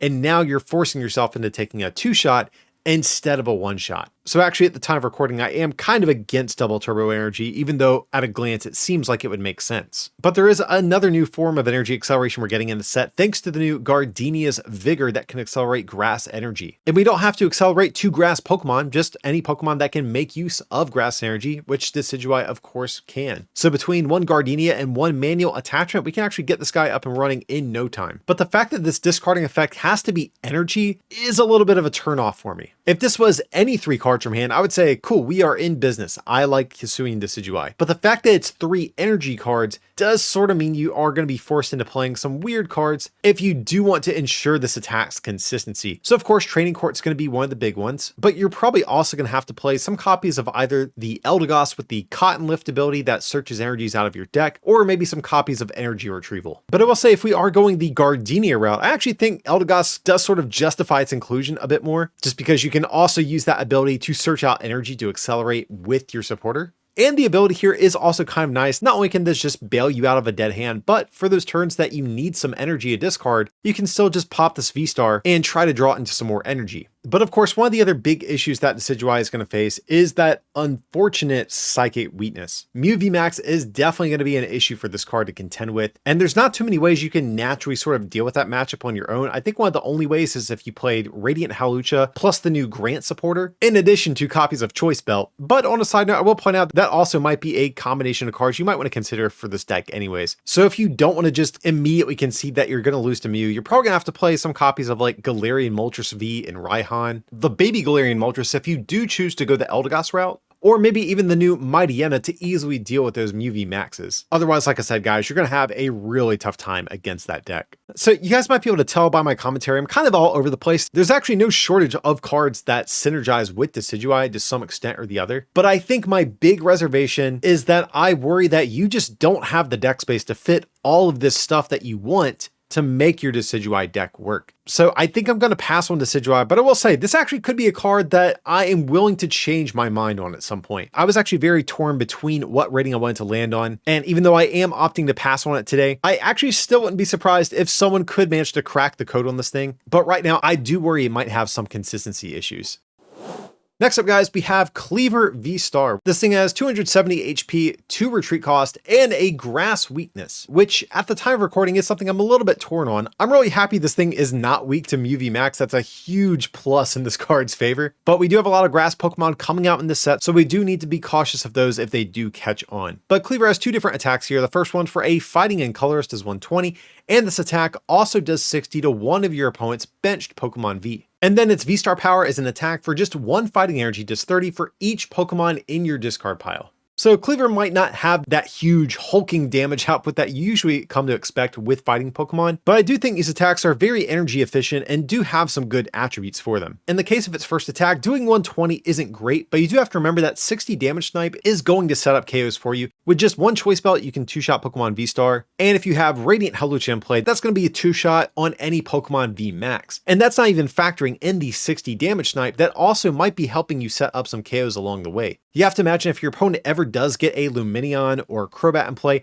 this 60 damage is eventually going to net you an easy 2 prizes at some point in a game. I also do like this attack cost. I think it's pretty flexible. So of course we can easily accelerate energy with Gutsy Pickaxe or Raihan, but there are also some special energies we can consider. Capture energy is definitely going to be one of the big ones since we do have a Colorless Energy attack cost, but also we do have Stone Fighting Energy still in the format, which could buff our Cleaver V-Stars. 270 is a respectable amount of HP already, but decks like Mew VMAX and soon to be Origin Palkia V-Star, I don't think are going to struggle too much to hit that specific number. And a card like Stone Fighting Energy definitely could help push you out of those one-shot ranges. And honestly, I think if Cleaver is able to take a hit is going to be sort of the deciding factor for how I feel about this card. I think if you're just getting one shot every time you promote this thing, your damage output is just not good enough. It just straight up isn't. But if you're able to get off 2 attacks per Cleaver V-Star, much like in the case of how Dragapult VMAX has worked in the past, at that point, I think you can make a case for this card. And before I forget, we do need to at least address this V-Star power. Honestly, I think it's definitely one of the less interesting V-Star powers we have right now. And this attack really just doesn't synergize well with Cleaver mechanically. Though I guess in theory it does potentially offer you some sort of heavier hitting option in the late game. But if you do want to one-shot a Pokemon V-Star, you are going to have to have discarded right around 9 Pokemon, depending on what you're going against and if you're using Choice Belt. And I'm not so convinced that that's going to happen most of the time. And if you're not taking a one-shot, you're usually better off using your first attack since you can get in some bench sniping damage as well. But I think for right now, I am going to land a little bit more neutrally on Cleaver. Like I said, Cleaver definitely has some things I like, not being weak to Mew VMAX, hitting popular Pokemon like Arceus for weakness, having several ways to get powered up, and having a good sniping attack are definitely all things I can get behind. But I do worry if Cleaver is going to be able to take a hit against some of the popular decks running around right now. And if it can't, it's probably not going to wind up being a very playable card. Next up, we have Hisuian Sneasler V. This is going to be a new basic Pokemon, 190 HP, fighting weakness, and a very nice 0 retreat cost. Keeping with that same thing, we also have a 0 energy attack as well. Nothing too crazy, but it will poison your opponent's active. The real attack worth diving into is going to be the second attack for a Dark and Colorless. Does 80 for each special condition affecting your opponent's active Pokemon. Sneasler is not the only Pokemon in the format that has an attack like this. We do still have the Salazzle that came out in Battle Styles, so we can definitely refer to that to maybe get a gauge on how playable this card actually can be. And unfortunately, Salazzle hasn't seen a ton of play, so while at a glance that doesn't bode that well for Sneasler, I actually think Sneasler has an advantage over Salazzle in a couple of different ways. I think the big one, of course, just has to be the fact that Sneasler is going to be a basic Pokemon, so just inherently this card is much easier to get in play. The trade-off, of course, is the fact that this has a multi-energy attack cost, whereas Salazzle could just be powered up with a single twin energy. But luckily for Sneasler, we are getting the new Dark patch coming out in the same set, which should make powering this thing up throughout the course of a game, I think, pretty manageable. And while you definitely want to lean most heavily on basic Dark energies to make sure your Dark patches will work when you need them to, the fact that Sneasler has a Colorless energy in the attack cost is also really great, since that will allow you to use Capture energy to help get your board set up. But the big question is, how do we actually want to inflict these special conditions on your opponent? And right now we have a couple of different options we could look to, but I think the best one's actually going to be the Butterfree that whenever you evolve into it will inflict poison, burn, and confusion. And right now we have a Caterpie and Metapod that will allow you to evolve immediately instead of having to wait a single turn. And if we do have all 3 special conditions, we're going to cap out at 270 damage, which is definitely a great number to hit. That's going to one-shot a lot of Pokemon V and V-Star. Now, unfortunately, you are just shy of a KO on things like Arceus and Palkia, but you're only a Choice Belt or a Galarian Zigzagoon away at that point from actually getting those KOs. But I am a little turned off by the fact that you are pretty much required to run these additional damage modifiers, just because inherently that's more deck space you have to dedicate to them. The other issue I could see for Sneasler is the same one that Salazzle faces too, where Mew VMAX, one of the most dominant decks in the format, often can't even be affected by these abilities because of Fusion Strike energy. Now, of course, we do have ways to get around that. We have cards like Fan of Waves to put those energies back into their deck, or the new Temple of Sinnoh Stadium card to effectively potentially deactivate those energies. But again, this is just another one of those things where it's just more and more deck space that's just getting eaten away by these cards that you need to overcome Sneasel's shortcomings. And right now, even outside of Mew, we still have some Pokemon VMAX running around, which definitely is going to be much more difficult for Sneasel to deal with, because even with the choice belt, you're only going to cap out at 300 damage, and you might be forced to run a Radiant Hawlucha if you want to deal with those decks as well. So again, just another area where we have to just keep adding in more and more cards that we otherwise wouldn't want to have to run. I know I have been a little bit on the negative side for most of this discussion, but I do still like Sneasel, especially as we are getting deeper and deeper into a more V-Star heavy metagame. This attack definitely gets better and better because this does hit for the right numbers that you want to against Pokemon V-Star, more so than Pokemon VMAX. On a personal level, I do really like Sneasel, but of course, guys, as you know at this point, I am just a little bit worried about potential space issues with this deck. Next up, we have Mightyena, and it has this ability here. If your opponent has any Pokemon VMAX in play, this Pokemon's attack cost is 3 colorless less, which of course works out well since this attack does require 3 colorless energy to do 160, and this Pokemon does 50 damage to itself. Honestly, the 50 damage doesn't really matter since Mightyena is just going to get return KO'd by pretty much anything out there. But this main attack here, 160 for 0 energy, that's already a pretty decent damage to energy ratio. But the reason this card has been getting some attention is because it's an easy way at one-shotting Mew VMAX, assuming they don't have Oricorio in play, but even at that point, you're only a choice belt away from nullifying their damage reduction. Trading 1 for 3 prizes is absolutely fantastic, and if you're ever able to chain these with something like an Ordinary Rod, it might be tough for your opponent's Mew VMAX deck to overcome this Mightyena. But honestly, even outside of Mew VMAX decks, as long as we have other Pokemon VMAX running around, I think you can probably justify this card's inclusion in your deck if first and foremost you do struggle against Mew. Just because this card already gives up 1 prize and hits for a good solid 2-shotting amount of damage, it might force your opponent potentially into a 7 prize game. And really, I think Mightyena is just like an automatic one-of in any deck that's playing Zoroark. So for the matchups you don't need Mightyena, no big deal, just keep it in the discard pile. Of course, if Mew VMAX does drop off and start seeing less play, Mightyena definitely makes a bit of a tougher case to be made for it. But right now, Mew VMAX is still an incredibly powerful deck. And also on a side note, this card kind of reminds me of the old Zebstrika back from, I believe it was XY Breakpoint. Yveltal EX at the time was one of the most dominant cards in the format, which was weak to lightning. And there was a Zebstrika that came out that could easily one-shot Yveltal decks. And this definitely has that same sort of energy. While it's not a perfect comparison, I think we can actually look to that if we want to sort of gauge the precedent for a card like this actually being viable. And I gotta say, Zebstrika saw a lot of play. I even played Zebstrika in some decks at the time. And likewise now, I'm going to be considering Mightyena in my decks that are either playing Zoroark or have potentially a horrendous Mew VMAX matchup. Next up, guys, we have Darkrai VSTAR, one of the big mascots from the set, a card I know a lot of people are looking forward to because it partially does kind of evoke the vibes of some older popular Darkrai cards of the past, especially now that we have Dark Patch back in the mix too. Unfortunately, Darkrai V isn't very special, so let's just jump right into the VSTAR here. It has only 1 attack. It's that Dark Pulse attack. For 2 colorless energy, it does 30 plus 30 more for each dark energy attached to all of your Pokemon. And its VSTAR power is an ability. It says during your turn, you may search your discard pile for up to 2 item cards and put them into your hand. So let's put a pin in that for a second. Let's go back to this attack. So of course, this is like the old Darkrai EX back from XY Breakpoint. It was a very quick attacker that had plenty of ways at accelerating energy, and this new Darkrai VSTAR likewise also has a lot of support. So of course, over the past couple formats, we have seen both of the Galarian Moltres cards really assert themselves as powerful dark Pokemon in the format.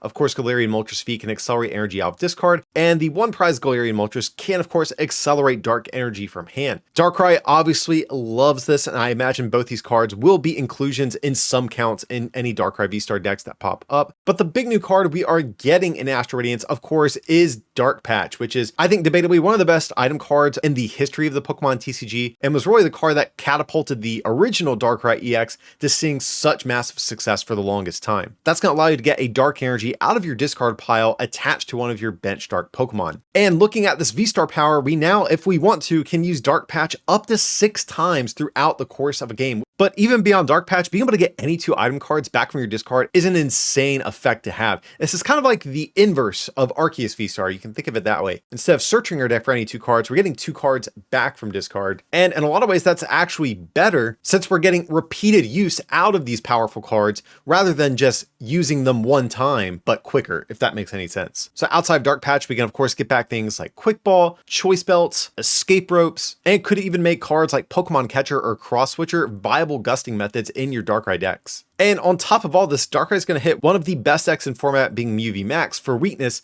which I think alone already sort of makes for a good case for Darkrai VSTAR. But I do sort of have one big reservation for Darkrai here, and that's the fact that all these energy swarming attacks that we have in the format just honestly haven't been that great. And I know what you guys are thinking. You're probably thinking Shadow Rider Calyrex, and that's been a very popular deck at different times during its lifespan. But I want to push back against that because Shadow Rider never really took one-hit KOs. It sort of always relied on Alchemy VMAX to do that. And if we're not taking one-hit KOs with Darkrai, I think there's much less of a case to be made to play this. Now, in Darkrai's defense, I think part of that reason we haven't seen these energy swarming attacks with cards like Boltund and Shadow Rider be these giant one-hit KOing attacks is partially because we have been, up until this point, a pretty VMAX heavy metagame where Pokemon are capping out with 320 to 40 HP. But as I've said throughout the set review, we are trending more and more towards V-Stars with much lower amounts of HP. And suddenly that actually does make pushing these attacks into those one-shot ranges much easier. But I do have to throw out that disclaimer that Pokemon VMAX are still running around, and even some of the Pokemon V-Star like Arceus and Palkia do have kind of an awkward amount of HP since they have 280 HP instead of 270, forcing you to need an additional energy to take those one-shots. And on top of that, like I've mentioned, I think Palkia is going to be a big force to be reckoned with after the set. That's going to be a card that can pretty easily one-shot Darkrai VSTAR, so there definitely are some things to be concerned about. But Darkrai does have an insane amount of cards that all sort of synergize well together, like the Moltres cards, Dark Patch, even the new Radiant Greninja, or we could even look to some more gimmicky options like Galarian Weezing as well. But you get the point. Darkrai VSTAR definitely has a lot of support. I still think it's one of the more promising VSTARs that we're getting in this set. Next up, we have the first of two Hisuian Samurott cards. This one's going to be a Stage 2, and it has this ability. It says, once during your turn, you may discard a card from your hand. If you do, draw 3. And its only attack here for a Dark and 2 colorist is 60 plus 20 more times the amount of energy attached to all of your Pokemon. Okay, so definitely some good aspects about Hisuian Samurott. I mean, the ability right out the gate is fantastic. This is a better version of the ability that we've seen on Liepard and Cinccino, or more accurately, the same ability that we've seen on the Swampert back from Celestial Storm. Anytime a Stage 2 has some sort of built-in consistency, that's always a huge win for the card. And in the case of Samurott, you can pitch away dark energies to actually get back with cards like Dark Patch or Galarian Moltres V. So again, another win here for Samurott. Honestly, not a bad attack either. Dark has no shortage of ways to get energy into play, and Samurott being a single prize Pokemon does mean we can use things like Twin Energy to more easily power this thing up. But my issue is that all of this is on a Stage 2. This attack honestly would be really solid on a V-Star or V-Max. And it is actually very similar to the attack that we saw on Darkrai VSTAR, but just slightly weaker in this case. I think for this attack to really be effective, you need to be able to tank a hit, to be able to not only keep these energy in play, but every turn net additional attachments as well. Having only 170 HP means Hisuian Samurott's almost always going to immediately get one shot, and so every turn to just sustain the amount of damage you're doing, you're going to have to get all 3 of these energies back into play, and then somehow also get additional attachments if you want to ramp your damage up even further. So I think just fundamentally, this card just cannot be a main attacker in your deck. If we sort of shift gears and start thinking about Samurott as a support Pokemon, we start to run into the same issue we had with the Gallade we looked at earlier, where if you're carving out space for a Stage 2 in your deck already, you're probably just playing the Inteleon line. Or in the case of Samurott, you might just choose to play something like Liepard or Cinccino that are Stage 1 Pokemon with a very similar ability. I know you do get one card less, but I think that's easily worth not having to jump through the hoops of setting up a Stage 2 Pokemon. I don't think any of the individual attributes of this card are bad in a vacuum. Like, just on paper, this ability is a great ability. On paper, this attack is a very solid attack, but together on this Samurott, it just doesn't come together in a great way.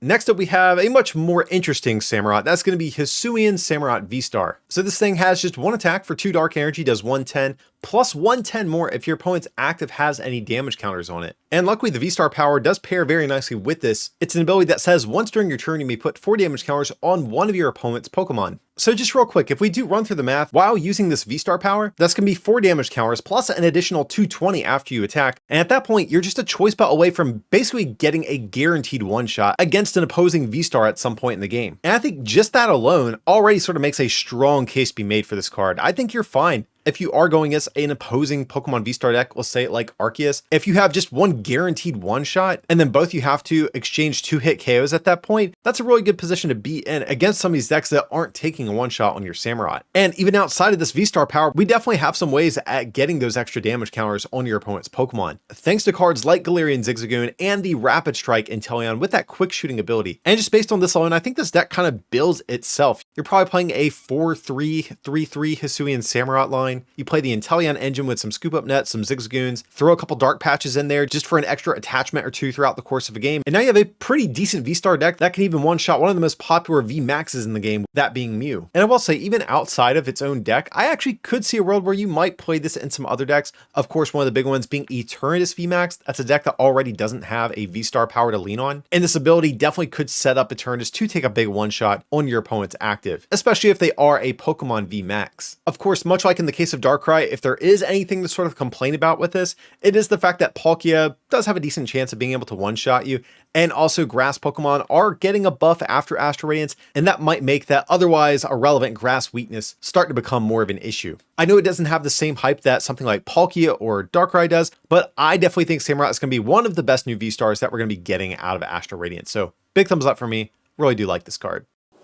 Next up, we have a new Stage 1 Pokemon. This is going to be Thievul. And its attack is, pretty trash. We're not going to lie about that. But the ability definitely should catch your attention. It says if your opponent has 2 or fewer prize cards remaining, supporter cards played from your opponent's hand have no effect on your benched Pokemon V. So that's kind of hard to ignore, just because, of course, not only does this stop annoying energy disruption cards like Team Yell Grunt, but the big one, of course, that this is going to shut down is going to be Boss's Orders. So the idea here, of course, is if you are playing some sort of Pokemon V, V-Star, V-Max deck, in the late game, once you have some battered up Pokemon, you can just retreat them pretty much safely to your bench, and your opponent no longer can just boss those things up, or even some Crobats or Luminions, to get some easy prizes to close out a game. And honestly, I can't count how many games I've played that have been decided by that. And taking that option away from your opponent definitely is something we have to consider. But I think ultimately my big reservation for this card is just the fact that it's a Stage 1. Stage 1 Pokemon, to be fair, aren't that unreasonable to get in play. But even when you can get this into play, sometimes your opponent can just still win by just trading with whatever is in the active. They can even still play cards like Escape Rope or Cross Switcher, which would actually kind of get around Thievul entirely. But one of the few decks I think actually could consider Thievul definitely has to be Eternatus VMAX, just because you literally almost always have a Crobat V in play at any given point in the game. And being a dark Pokemon, this means you can fuel Eternatus's attacks. And there's also another Thievul that might be a little bit forgotten about that you could play in addition to this to sort of justify this card's inclusion. The other Thievul actually has kind of a decent ability whenever you evolve into it. It has sort of a Marnie effect on both players. So if you do decide to go all in on this Thievul route, that gives you plenty of Nickets to be able to get in play, to set this one up whenever you want to, and of course also gives you outs to a little bit of draw power in the process. So that's honestly a deck idea I wouldn't mind experimenting with, but Eternatus has kind of fallen out of favor for the longest time now. And I don't think Thievul necessarily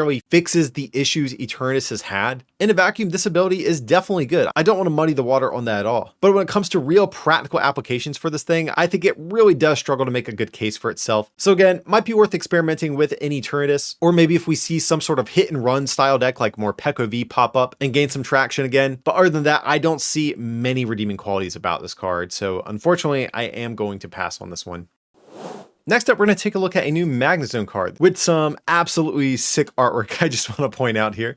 But Magnezone is going to be a Metal Stage 2 Pokemon that has this ability: Giga Magnet. Once during your turn, you may look at the top 6 cards of your deck, choose any number of metal energy you find there, and attach those energy to your Pokemon in any way that you like. Then shuffle the remaining cards back into your deck. And I will at least point out it does have an attack of its own. For metal in 2 colors, just as a flat 120, but hopefully we are never attacking with Magnezone. Ideally, we would like to use this to power up some of the big multi-prize Pokemon V that we have in the format, with I think probably the most notable one being the new Origin Dialga V-Star that's also coming out in the same set. But is this ability worth playing a Stage 2 in your deck? And unfortunately, I don't think the answer is yes to that at this moment. Maybe after rotation, things will be looking a little bit different, but right now we do still have Metal Saucer in the format, and I think overall that's still just going to be our preferred method of getting energy in play. It's an item card, not a big clunky Stage 2 Pokemon that forces us to run things like rare candies. And also the other issue with Magnezone is just that even if you use this ability, ability, sometimes you're not even gonna hit energy. One of the big issues with this is that it kind of forces you to play a very inflated amount of metal energy if you want to ensure that you're going to hit some with this ability. And even still, if you're only hitting like one energy with this ability at a time, I'm not even that sold on that. For me to really want to play Magazone, I think you need to be hitting like 2 energy per every time you use this ability. And if you want to do that, I think you're going to need way more metal energy than your deck's probably going to allow for. And if we even take a look back into the recent history of the game, we actually had a Blastoise at the end of the Sun and Moon era that had the same ability for water energy, and that didn't really do a whole lot. It was a deck that did see some fringe play, but it never really caught on in any sort of meaningful way. And with metal Pokemon, like I said, still having Metal Saucer to be able to accelerate their energies, or even things like Intrepid Sword on Zacian V in conjunction with Bronzong, I think there's going to be much easier ways at getting your metal energy into play than playing this stage 2 Magnezone. So again, after rotation, we can revisit this, but for the moment, this is going to be a hard pass for me.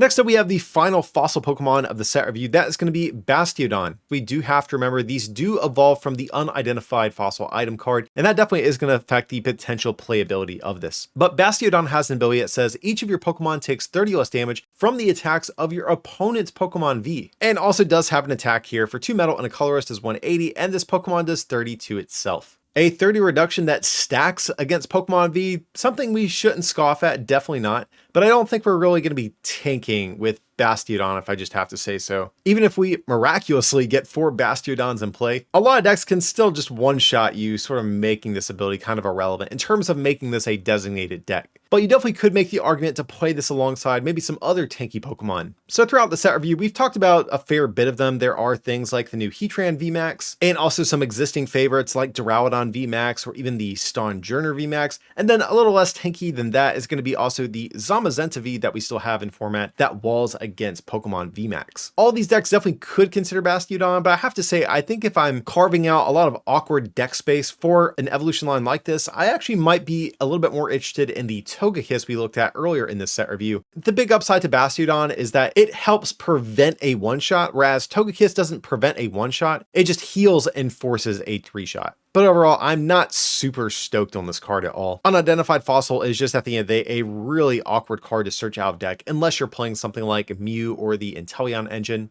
And a lot of times this 30 reduction really isn't going to be too meaningful unless you get multiple Bastiodons in play.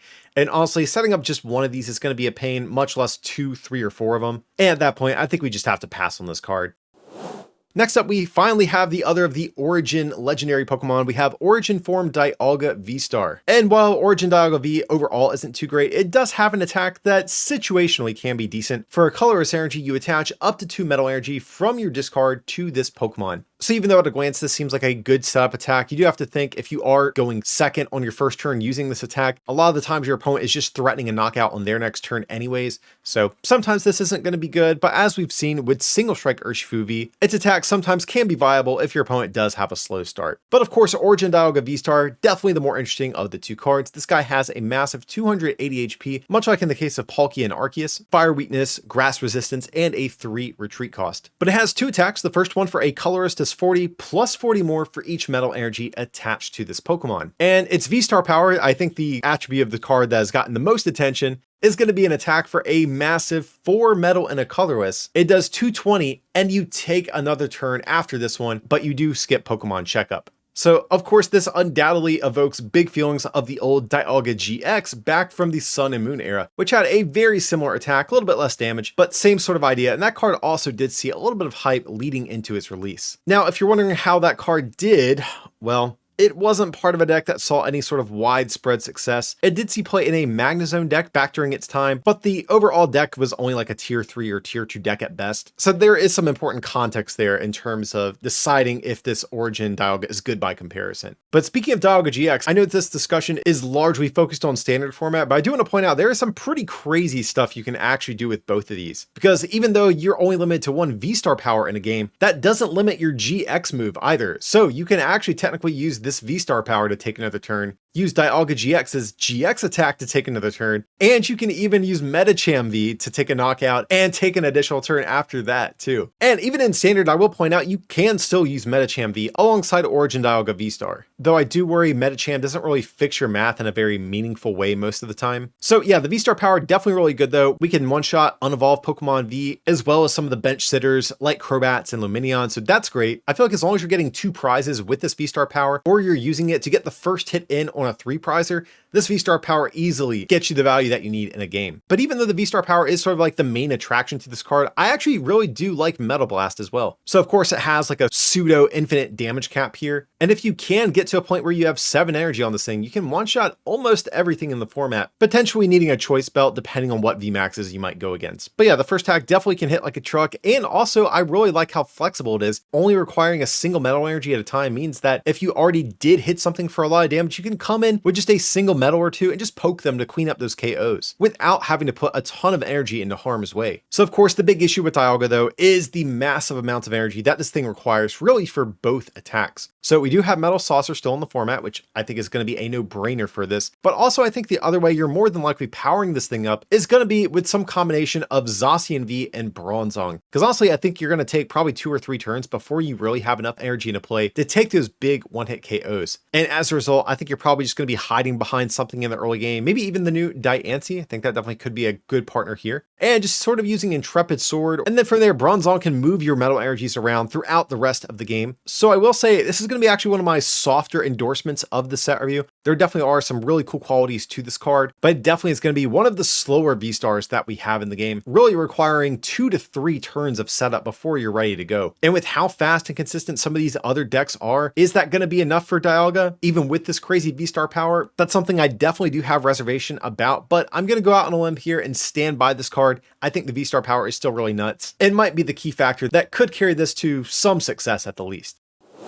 Next up, we have a new single prize Pokemon that is going to be Bisharp. Bisharp is a stage 1 with 120 HP, so unfortunately is a little bit outside of being level ball searchable, but overall, not a huge issue. But we're looking at this really just for its first attack for a metal energy just 30, plus 30 more for each damage counter on your benched Pawniard. So normally this would be a very frustrating attack, I think, to power up, but we are getting the new Gape Jawbog Stadium card coming out in the same set, and that's really what's going to allow this Bisharp deck to really have any sort of shot. Whenever a player places a basic Pokemon from hand to their bench, that Pokemon takes 2 damage counters. So if we have 4 Pawniard on the bench, all with 2 damage counters on them, we're going to be hitting for 270 damage for a single energy on a 1 prize stage 1 Pokemon. I mean, you can't really argue too much with that. That is pretty enticing. And at that point, you're only a choice belt away from one-shotting Pokemon V-Star like Palkia and Arceus as well. So while the damage output is impressive, there are a couple of things that definitely could wind up holding this archetype back. The first one is really the fact that you need Gape Jawbog in play first. And in the opening turns of the game, you usually want those turns to start getting your basic setup and all that. But if you don't have your stadium yet, sometimes that can make setting up in the early game a little bit awkward because you don't really want to bench those Pawniards without that stadium in play to go with them. And then on the topic of Pawniard, prizing also could be a big issue for this deck, not only in the case of your basics, but prizing your stadium could wind up being a huge issue for you as well. So if you are thinking about trying out Bisharp, I think you absolutely have to carve out some space for something like Peonia and or the new Hisuian Heavy Ball that's coming out in the set that will allow you to fish some of those basic Pokemon out of your prizes. And then the other elephant in the room is that, well, you have to evolve a Pawniard into Bisharp to attack, which limits your damage by 60. But thankfully in that case, we do have a little bit of a workaround. We do have Zoroark, which is a huge buff for a deck like this because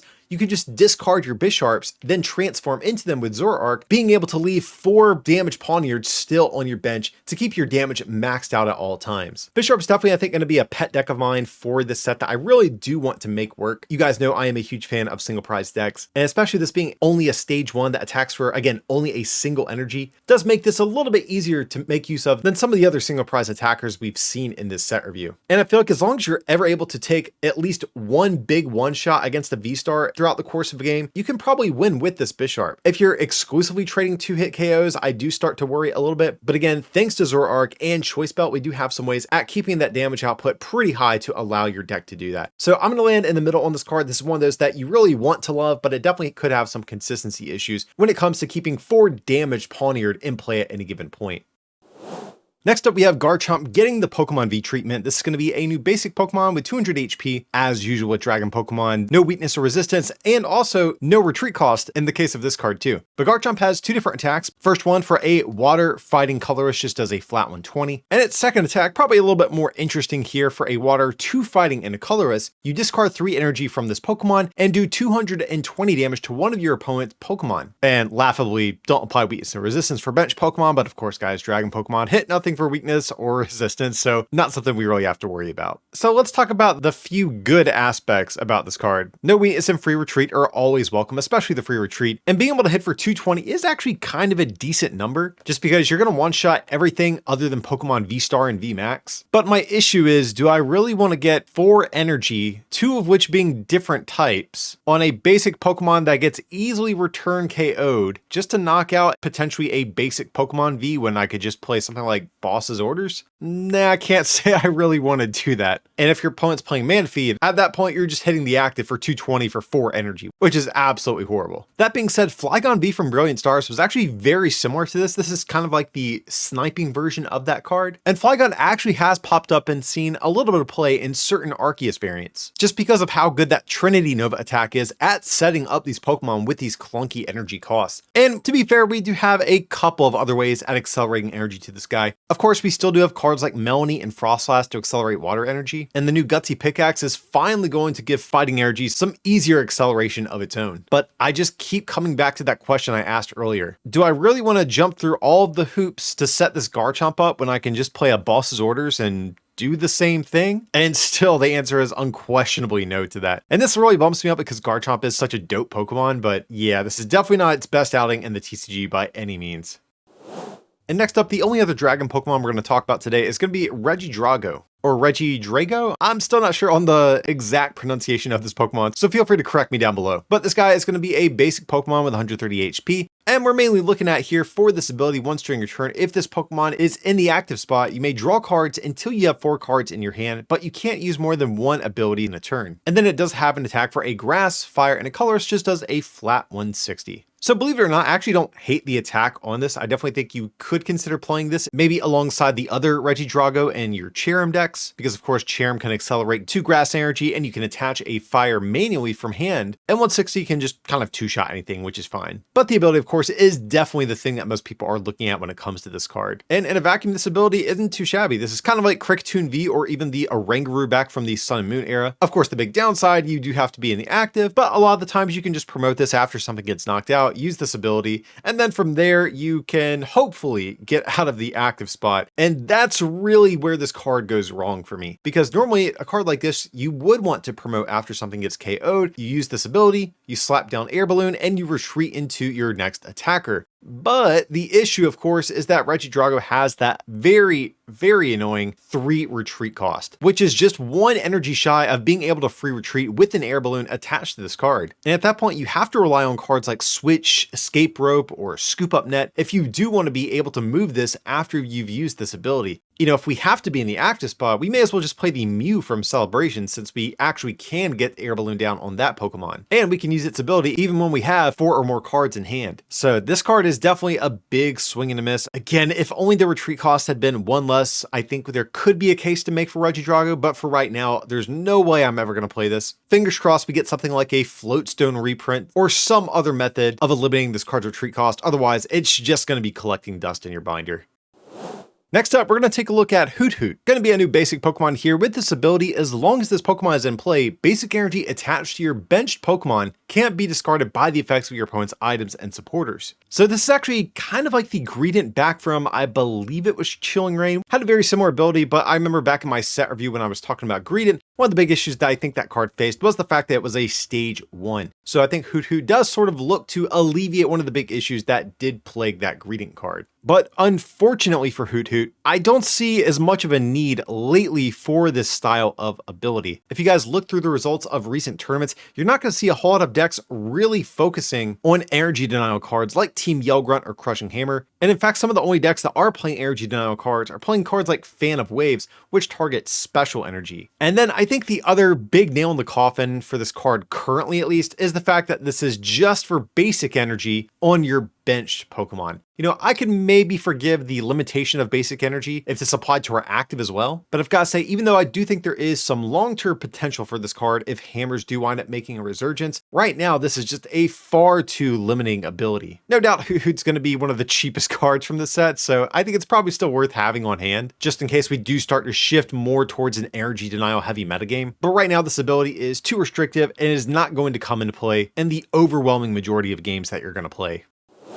Next up, we have Miltank. It's going to be a new basic Pokemon, 110 HP, fighting weakness, 2 retreat cost, and it has this ability, prevent all damage done to this Pokemon by attacks from your opponent's Pokemon V. And then its attack for 2 colorless energy does 10, plus 20 more for each of your opponent's bench Pokemon. So yes, this ability essentially is just ripped straight off Decidueye back from Darkness Ablaze and thrown onto this Miltank. And even though Decidueye has kind of fallen out of favor for a number of reasons, I think the fact that this is on a basic actually does make a bit more of a convincing case for this Miltank to see play. Just because the extra deck space that affords you could be put to use to counter some of the issues that are still present with these styles of abilities. And really just the biggest thing is that there are several decks that do have some answers to Miltank right now. Some of the popular cards in the format right now, like Mew VMAX and Duraludon VMAX, both have attacks that can cut through this. Other decks have things like the Inteleon engine that can place damage counters or just attack with Inteleon sometimes. And we've also seen cards like Galarian Moltres pop up as late game attackers in other decks out there too. I will say I don't think you have too many answers against something like Duraludon, but against Mew VMAX I actually don't think this is as unfavored as someone might think. Between really disruptive stadium cards like Path to the Peak and the new Temple of Sinnoh, and then with a variety of counter Pokemon like Mightyena or Galarian Moltres, I think you can actually probably tech for that matchup pretty well. With a card like Cape of Toughness, you're going to be outside of one-shot range from things like Inteleon. And if you do decide to play some sort of Zoroark toolbox alongside Miltank, you even could opt to include a card like Gorbis to shut down those rapid strike abilities. Miltank also does have a variety of ways to get powered up. Obviously, we still have Twin Energy in the format. That's going to be one of the best ways to get this powered up. But since you do have this nice walling ability that might buy you a few turns, I think you could actually consider playing powerful Colorless Energy in this deck too, just to increase that damage output a little bit more, especially if your opponent is attempting to play around this attack. There's definitely a bunch of ways I could see you taking this Miltank deck. Obviously, I mentioned you can play some sort of Zoroark toolbox alongside of it to tech against some of the bad matchups and annoying attackers it might face, but you also could just play an Inteleon engine to search out all of those disruption cards like Crushing Hammers or Echoing Horn.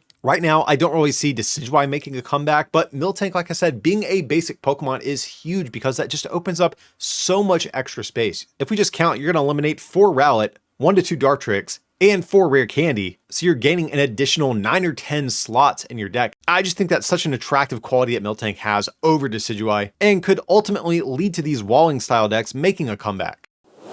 Next up, guys, we have a new Regigigas. Definitely, I think, one of the more entertaining cards we're going to look at in this set review. But it's a basic Pokemon, 150 HP, has this ability. Once during your turn, if you have a Regirock, Registeel, Regice, Regieleki, and Regidrago in play, you may search your discard pile for up to 3 energy cards and attach them to one of your Pokemon. And this attack for an insane 5 energy does 150 plus 150 more if your opponent's active is a Pokemon VMAX. Let's start with this ability. Obviously, the elephant in the room is that this has kind of an insane requirement that essentially means you have no free bench spaces to dedicate to other cards. So you're not going to be able to play something like a Barrel or Cincino or a Crobat V, no consistency Pokemon whatsoever in this deck. But the big upside to this is that it does allow you to get 3 energy cards, not basic energy, but energy cards. And in total, getting 2 twin energy plus a powerful colorless energy will get this guy up and running. And if you are attacking into a VMAX, you're going to be hitting for 320 at that point. And of course, that's excluding if you have a choice belt or an additional powerful colorless energy that you attach for turn. So Regigigas actually does do a pretty decent job, I would say, at combating Pokemon VMAX. But of course, once you start going against non-Pokemon VMAX, that's where things get a little bit dicey, unfortunately, because you're only going to be hitting for probably 150, 180, 200 in that ballpark against V-Stars and regular Pokemon V. And I just don't think that's going to be a winning strategy, because if you're trading 2-hit KOs with Pokemon V-Star,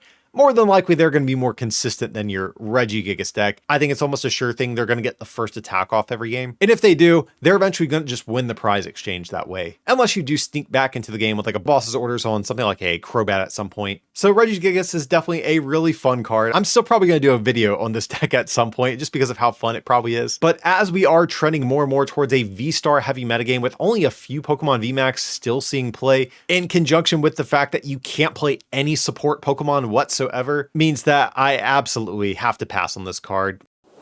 Next up, guys, we have Oranguru V. 210 HP, fighting weakness to retreat, and it has this ability once during your turn. If this Pokemon is in the active spot, you may search your deck for 2 Pokemon tool cards, reveal them, and put them into your hand. And it does have an attack, nothing too amazing. For 3 colors, it does 30 plus 50 for each energy attached to your opponent's active Pokemon.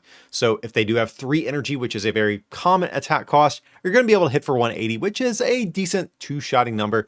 Oranguru being colorless though means you're never really going to hit anything for weakness. You're not very tanky, so more than likely you rather just wait and use Oranguru just for this ability. And there is merit to this ability. We do have plenty of good tool cards running around. Of course, the big ones have to be Air Balloon, Choice Belt, and Big Charm, and being able to just easily grab those on the turns that you need them is really cool. Even if you don't have a retreating method ready to go and you just need Choice Belt for turn, well, you can make your other tool an Air Balloon and move this Oranguru out of the active spot whenever you're ready to attack. So the ability is pretty cool, but I will say a lot of decks are only probably playing like 2 Choice Belt total, which means you're really not going to be able to make use of Oranguru for most turns of the game. I'd say a lot of the times you're probably going to draw into your Choice Belt, then search out the other, and that really only gives Oranguru like 1 turn, maybe 2 max that you'll ever use this ability. So honestly, I'm not convinced that Oranguru would be a good candidate for just normal decks with regular tool card counts. I think this definitely gets more attractive if your deck is playing maybe like 3 to 5 different tool cards total, or if you're playing a deck that heavily revolves around tool cards.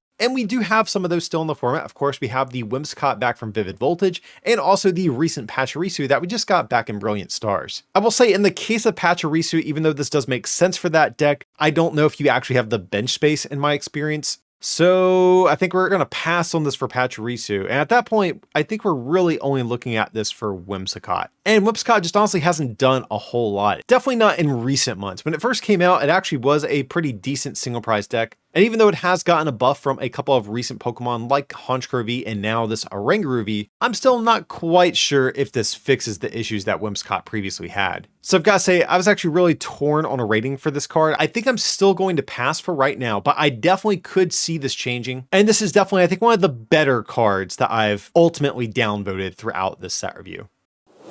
And next up for the final Pokemon of the set, we actually have another Pokemon V that is going to be Wyrdeer V. Unlike the single prize version we looked at already, this one's going to be a colorless version of the Pokemon, 220 HP, fighting weakness, and a 2 retreat cost. And it has this ability once during your turn, when this Pokemon moves from your bench to become your active Pokemon, you may move any number of energy from your other Pokemon to it. And then its only attack for 3 colorless energy does 40 times the amount of energy attached to this Pokemon. Okay, so you guys can definitely see the synergy between both this ability and this attack here. Obviously, you want to slam down Wyrdeer, probably in the late portions of the game, move all your energy to it, and then take a big one shot and hopefully seal the game. That's, I think, the idea we have here. And we actually have seen this strategy pop up throughout the years. One of the more recent cards that had something like this was actually the Heatran GX. Very similar ability, and its GX attack was very similar to this attack. So Heatran definitely paints a good picture of how this card might potentially operate. And one of the nice things about Wyrdeer in comparison to Heatran is the fact that this attack is not a GX attack, or more comparable for today's game, a V-Star power. So this means you actually can reuse this if Wyrdeer doesn't get return KO'd, and use this multiple times throughout the course of a game. But I think Wyrdeer probably is mainly only going to see play in decks that revolve around swarming energy into play. Darkrai VSTAR and Shadow Rider Calyrex are definitely some of the obvious examples here, and once you have more than 4 energy in play, this attack actually winds up being better than the attacks on those respective Pokemon. But also I do think this could potentially wind up being an inclusion in Arceus decks as well. Even though you don't really think of Arceus decks as based around trying to swarm tons of energy into play, you have to remember you already do need 3 energy in play to use Trinity Nova, and then every time you use it, you're getting another 3 energy into play. And with Arceus decks usually focusing on just sort of 2-shotting everything, Wyrdeer could be a solid one of to give your deck a big late game attacker without having to jam some sort of V-Star or V-Max in your deck for that same sort of option. And while I'm not super sold on this idea, I think there is some potential for some sort of designated Wyrdeer deck at some point too, just because we do still have Cape of Toughness in the format currently, which would buff us up to 270 HP. And if you are going against a deck that can't one-shot you, every time you get attacked, you can switch into a new Wyrdeer and then play something like Charon's Care to pick up that damaged Pokemon to be able to throw down on the next turn and just keep that loop going turn after turn. So that seems like a fun deck idea worth experimenting with, but I do think your HP is probably still a little too low for that to be pulled off, but it's a neat idea I wanted to throw out there either way for you. So I've got to say, I do like Weirder. I think more than likely this probably will ever be only a one of in certain decks, but we do have several decks out there that do wind up getting a ton of energy into play. And as long as those decks are around, Weirder has to be a consideration for those. So I gotta say, I like this card. I'm gonna stand by it. Solid Pokemon to end on for this set review. But going on next to our trainer cards of the set, the first one is going to be Adamant. It's a new supporter card that has you discard 2 metal energies from your hand, and if you do, search your deck for up to 2 cards and put them into your hand, then shuffle your deck. And I think at a glance, this seems like a card that might have a lot going for it. You get to discard metal energies from your hand, which means you can activate cards like Metal Saucer, and also lowering your hand size might allow you to refill it with something like Barrel. And then on top of that, getting any 2 cards out of deck is an insane effect. But the issue you're gonna run into with this card is that you're not always gonna have metal energy in your hand. To really ensure that you're always going to be able to pull this off, you're going to have to run a pretty high count of basic metal energies, probably Training Core and or some Pokemon forms of energy search like Celebi or Eldegoss. Otherwise, this is just going to end up being a dead card the vast majority of the time. Now, for some reason, if you're a metal deck that already is playing those cards, then Adamant might be able to slot into your deck, but I don't think you're carving out space in your supporter count for Adamant, finding space for additional metal energies than you would normally need, and also slotting in some of these Pokemon that can search out energy for you. I think in a vacuum, the card is pretty strong, but when the rubber meets the road on this thing, there's just not going to be many turns in a game where this card's actually going to be live in your hand.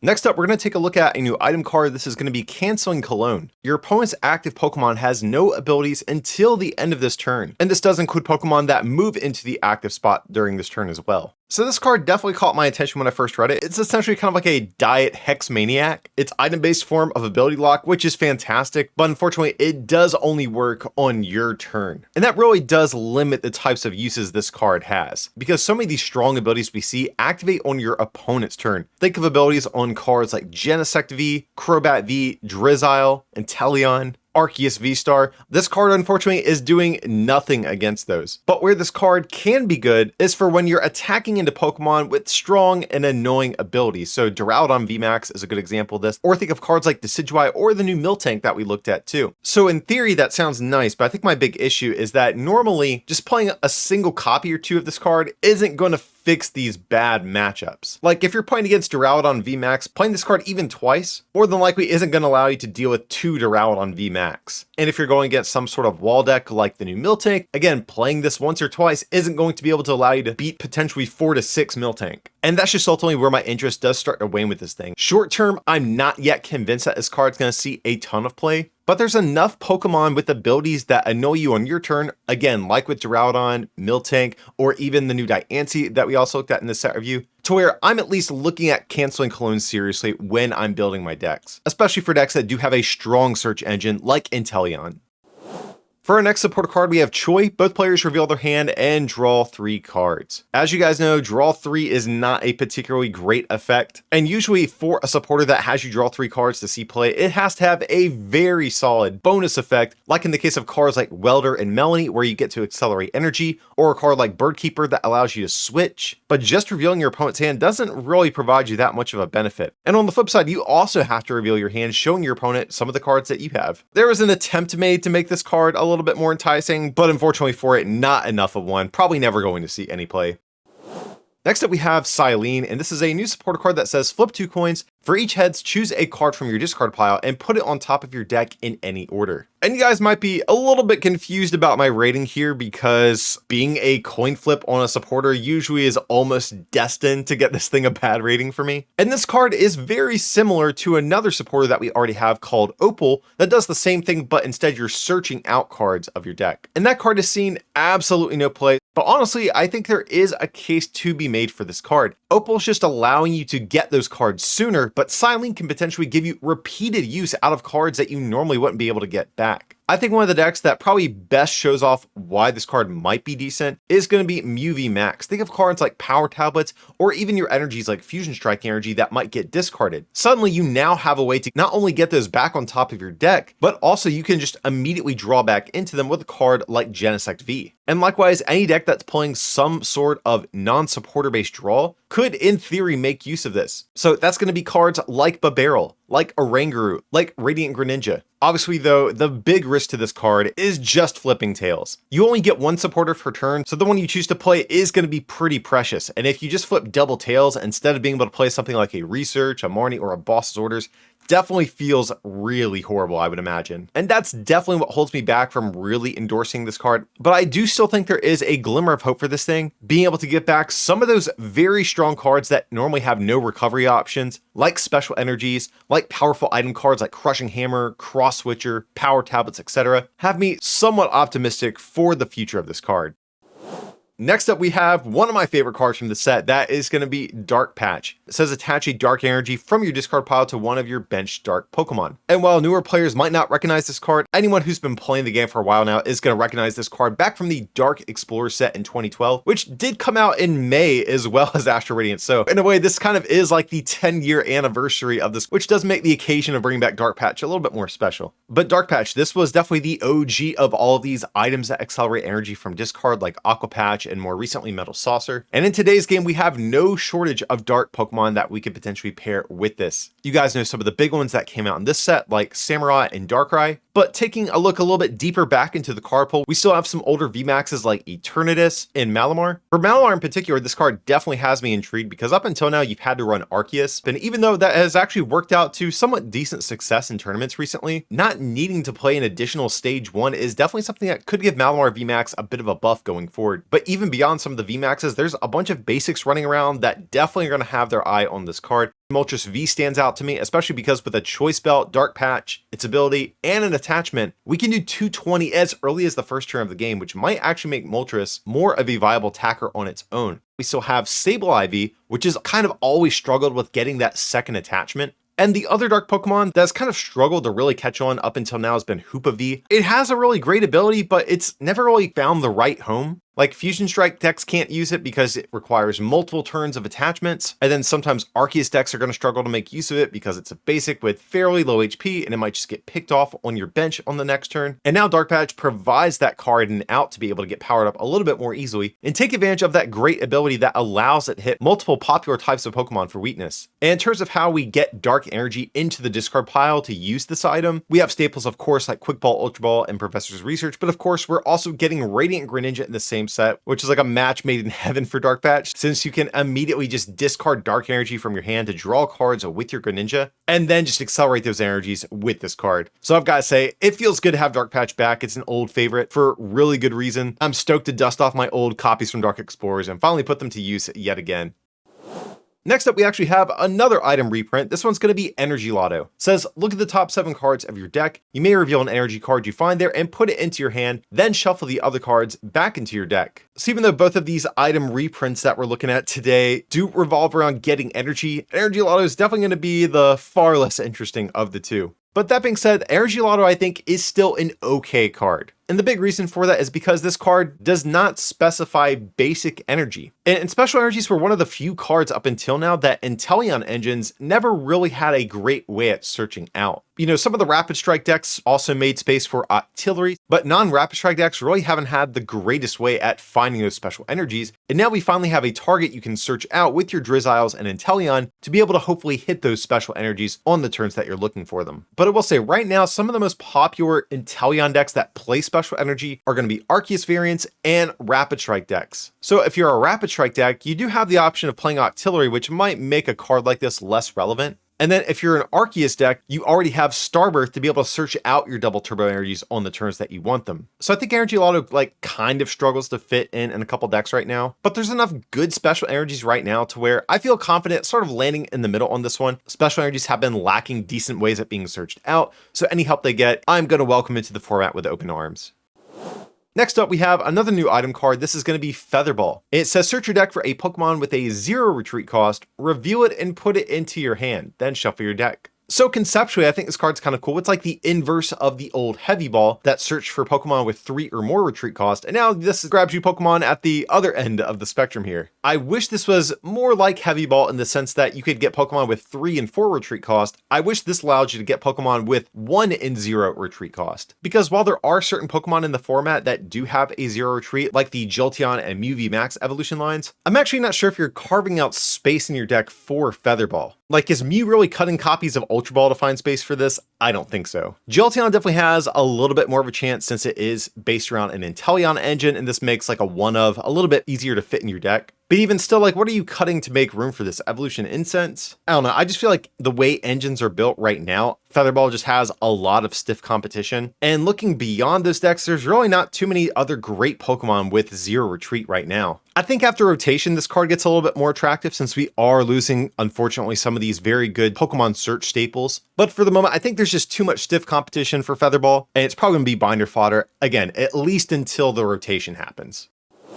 So up next, we have our first stadium of the set review. That's going to be Gapejaw Bog. This one says, whenever a player plays a basic Pokemon from their hand onto their bench, they place 2 damage counters on that Pokemon. Not a new effect into the Pokemon TCG by any stretch of imagination. We saw Team Magma's Secret Base many years ago, see a lot of play for very similar reason. And likewise, I think Gapejaw Bog also has a bit of potential as well. And you guys have seen throughout the set review, we had a few Pokemon right out the gate that could eye down something like this. Cards like Machamp VMAX, Bisharp, and even Radiant Heatran to a degree as well. And on top of that, there's still some other cards in the format that also wouldn't mind getting damage counters on themselves. Mainly single strike Pokemon, actually. We have the Volcanion V, Morpeko, and also Primeape. And not only can this help set up your gimmicky strategy that you might be going for by damaging your own Pokemon, but of course, if Gapejaw Bog sticks in play and your opponent can't bump it, they're taking damage counters in the process, potentially putting them within one-shot range of your attackers, which definitely could be good. I usually don't factor cards from future sets into my rating too much, but Hisuian Zoroark VSTAR is right around the corner, and this definitely seems like that's going to be the stadium of choice for that deck eventually. So yeah, between the current card pool and even the future card pool, I think Gapejaw Bog is going to have plenty of chances to see play in a variety of different decks. I'm a fan. Cool card.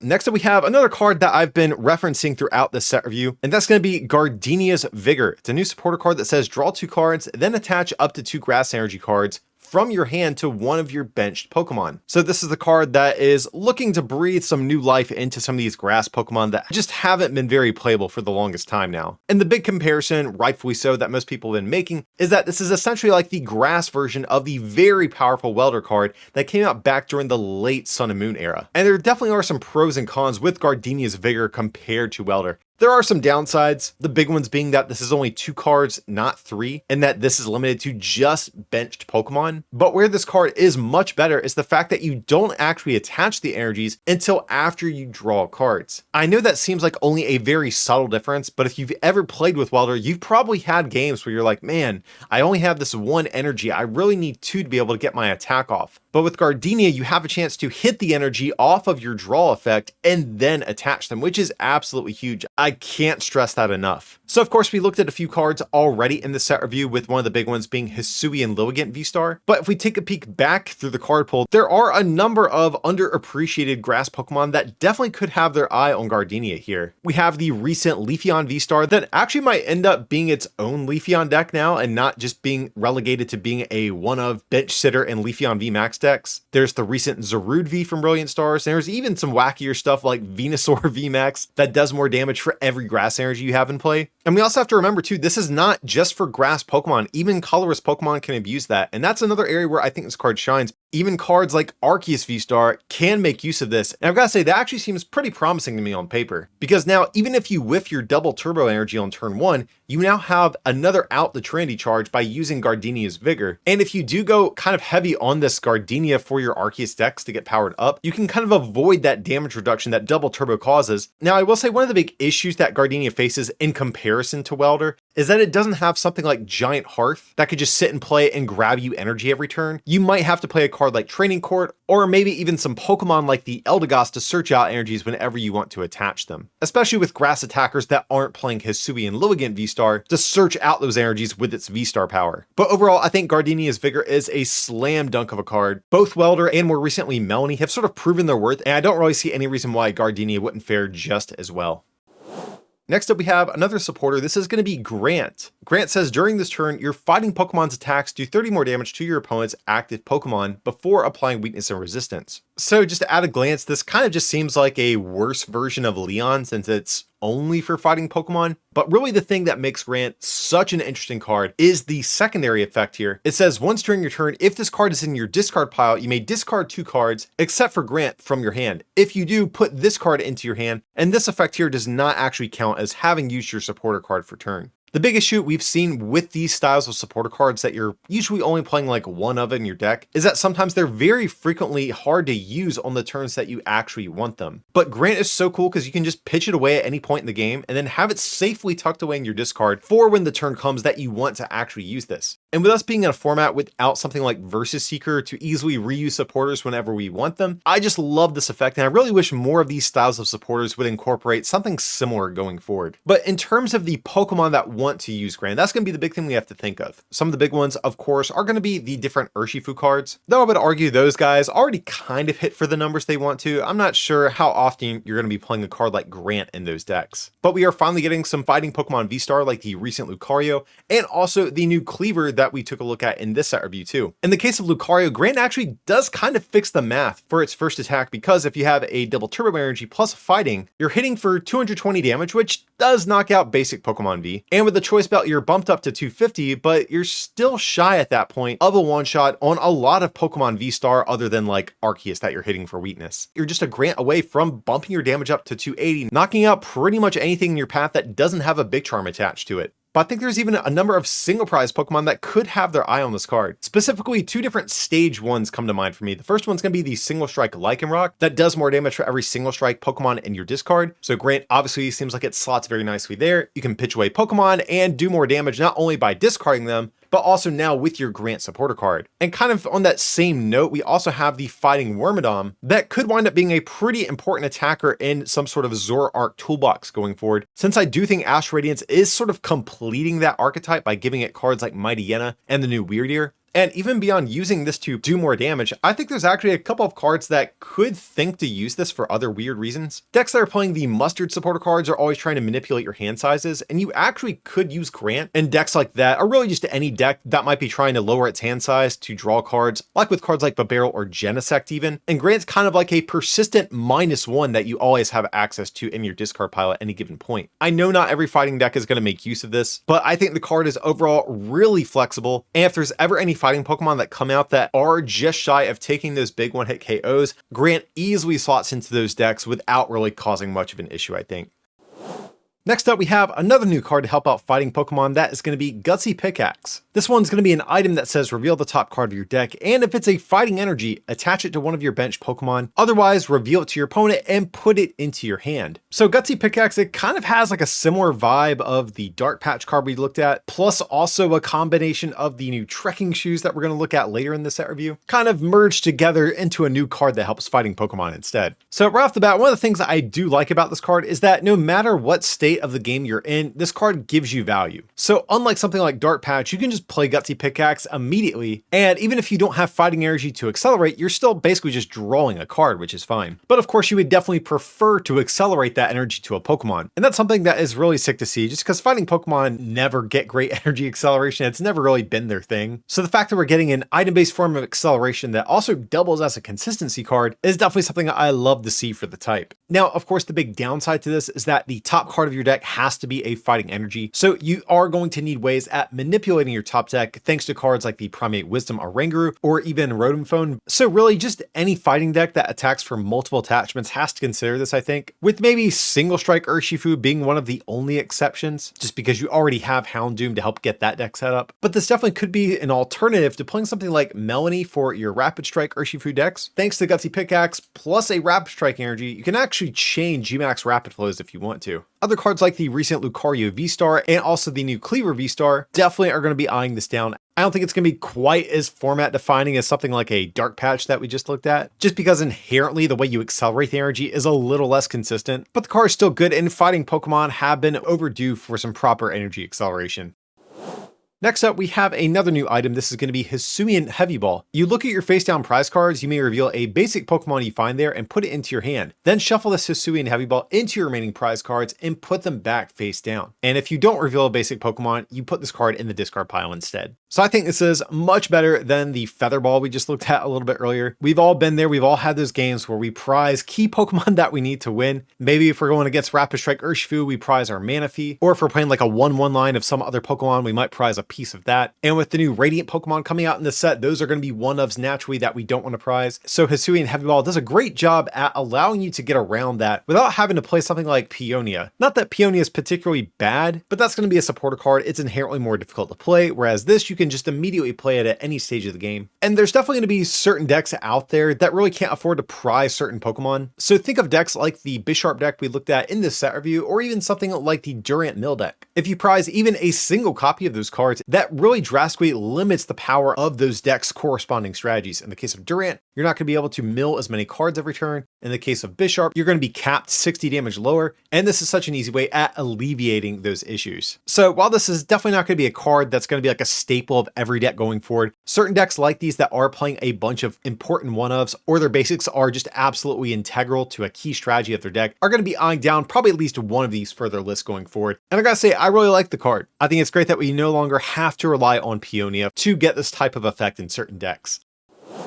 Next up, we have a new supporter. This is going to be Irida, harkening back to the old Karina card back from Furious Fists. This is kind of a pseudo reprint, but now for water Pokemon instead of fighting. It has you search your deck for a water Pokemon and an item, reveal them and put them into your hand and shuffle your deck. So as I just mentioned, this is basically a spiritual successor to Karina, which actually was a fantastic supporter card for its time. And I think its effect still is going to be solid even in today's format. And it doesn't hurt either that we are getting a pretty strong new water archetype in the same set with Origin Palkia VSTAR. And once you combine this with the Inteleon evolution line, it's so ridiculously easy just to search out really any cards you want at any given point, since there's really an item card that can search out any type of card from your deck. And I know some people might look at this and think, well, the Inteleon evolution line kind of makes this irrelevant, but I'd like to push back on that and say that I like the compounding search options that this card gives you on top of Inteleon. Irida definitely gives a buff to cards you might consider playing as one-ofs in your deck. Think of a card like Battle VIP Pass, where your Drizziles technically can search it out, but Irida is really going to be the only way you can search these cards out on the first turn of the game. Or along those same lines, also think of a card like the new Wait and See Turbo that we're going to look at the end of the set review too.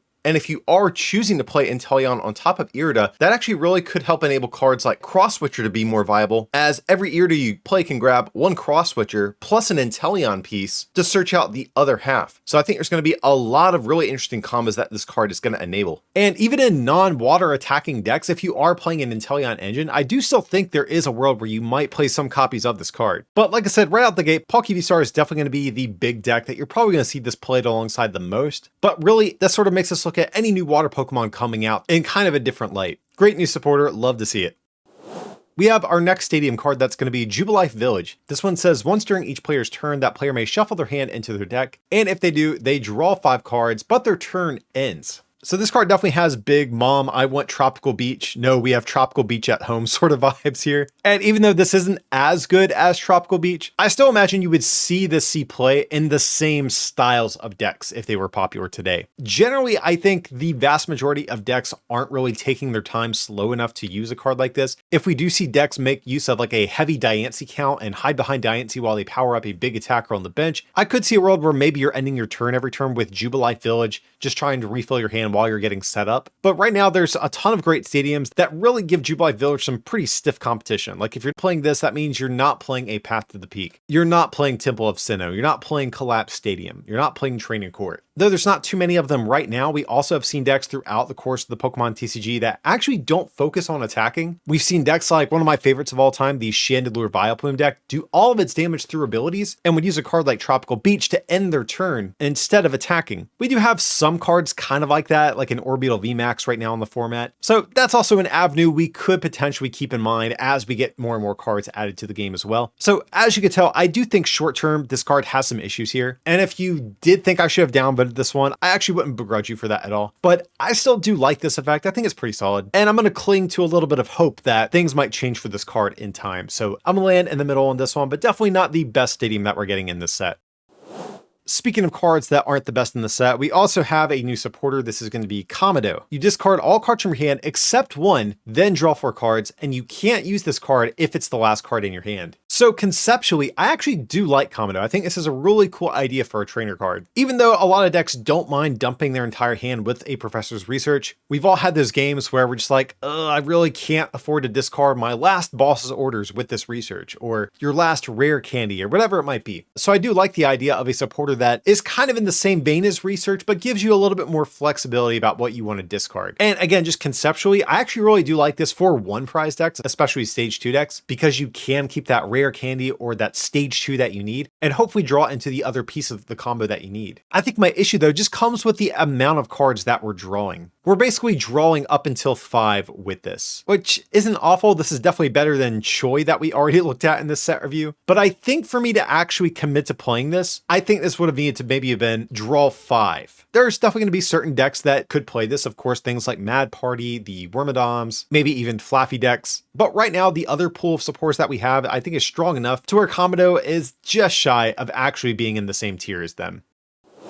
Next up, we have Roxanne, another new supporter that says you can only play this card if your opponent has 3 or fewer prize cards left. Both players shuffle their hands into their decks, you draw 6 cards, and your opponent only draws 2 cards. So this is another sort of spiritual successor that we're getting here that definitely evokes big vibes of the old Ace Trainer card. And Ace Trainer actually was a card that did see some play in its respective format, though it was usually only like a one of in like 1 or 2 archetypes at the time. And that was actually in spite of not having any ways at searching it out. Roxanne, however, is coming into a game with a ton of great search options, most notably, of course, the Inteleon engine. And that's definitely where this card shines, because as soon as your opponent crosses that 3 prize threshold, you can instantly search this out with a Drizzle or Inteleon, throw down a Path to the Peak with it, and suddenly you can ruin your opponent's day and hopefully put them at a dead hand of 2. And especially in Inteleon decks that are playing VMAXs, so something like Jolteon VMAX or Rapid Strike Urshifu VMAX, if your opponent just knocks out one attacker, you can instantly play this, even after only a single KO. Now, of course, guys, you do have to worry about Roxanne being used on you, because I do think this is a supporter that will be seeing play in a variety of decks after it releases. So you might have to more heavily consider something like a Babero line to add into your deck to combat against this. Otherwise, you're just banking off the fact that you're going to get a playable card off of the 2 cards you're going to get and your top deck for turn. And that's a little bit of a sketchy situation to be in. So cards like Babero, Kricketune V, etc. definitely are going to get an uptick in value after this thing becomes legal. It's probably not a supporter we're going to see pop up in 3 and 4 counts, but definitely as a 1 of in certain decks, and maybe even potentially a 2 of, we'll have to see. But either way, I am a big fan of this, and absolutely you should expect this to get used on you at some point after Astral Radiance is legal.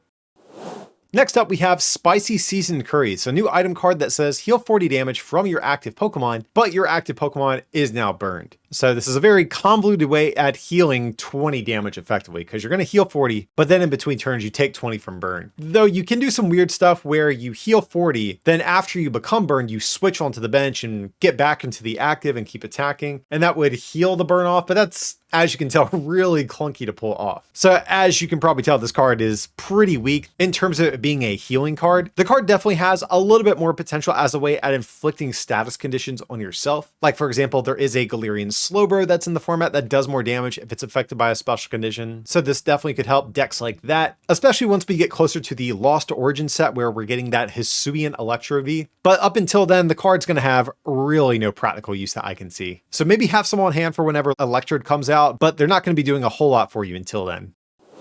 Up next, we have a very unique Pokemon tool. This is going to be Super Effective Glasses. When the Pokemon this card is attached to does damage to your opponent's active Pokemon, and that damage is affected by weakness, the weakness now becomes ×3 instead. The last noteworthy card I can really think that did something like this was the Vileplume back from Boundaries Crossed, and that was almost a decade ago at this point. That card really didn't do much either. That being said, that was a stage 2. This is a Pokemon tool. This is definitely much easier to get in play, and ×3 in most instances is going to be pretty much just as good as ×4 in terms of whether or not you're one-shotting stuff. I have seen some Japanese lists floating around that play like Ludicolo and a bunch of bad like common Pokemon that do like 10 damage for 1 energy. So you can play Ludicolo, increase your damage by 100, use this, and now you hit for 330, which is actually kind of crazy. So maybe that's like a fun meme deck you could try out, but my knee-jerk reaction is that just seems like a gimmick. I guess I'm kind of unconvinced that that's like a real deck. Now, one deck idea I actually might genuinely test this out in is the Zoroark Toolbox deck that I've kind of alluded to throughout this video. If you're already hitting a bunch of stuff for weakness anyways, having that ×3 multiplier might just be better than Choice Belt in those instances. But I've got to say, I'm really reaching for things here. Maybe it's just my cynical nature, because we really haven't seen a playable form of this type of effect since like the Diamond and Pearl era. But who knows, maybe I will be proven wrong. I think this is definitely a really cool card. I'm glad we are seeing some creative effects like this. But for the moment, I'm not quite sold on this thing.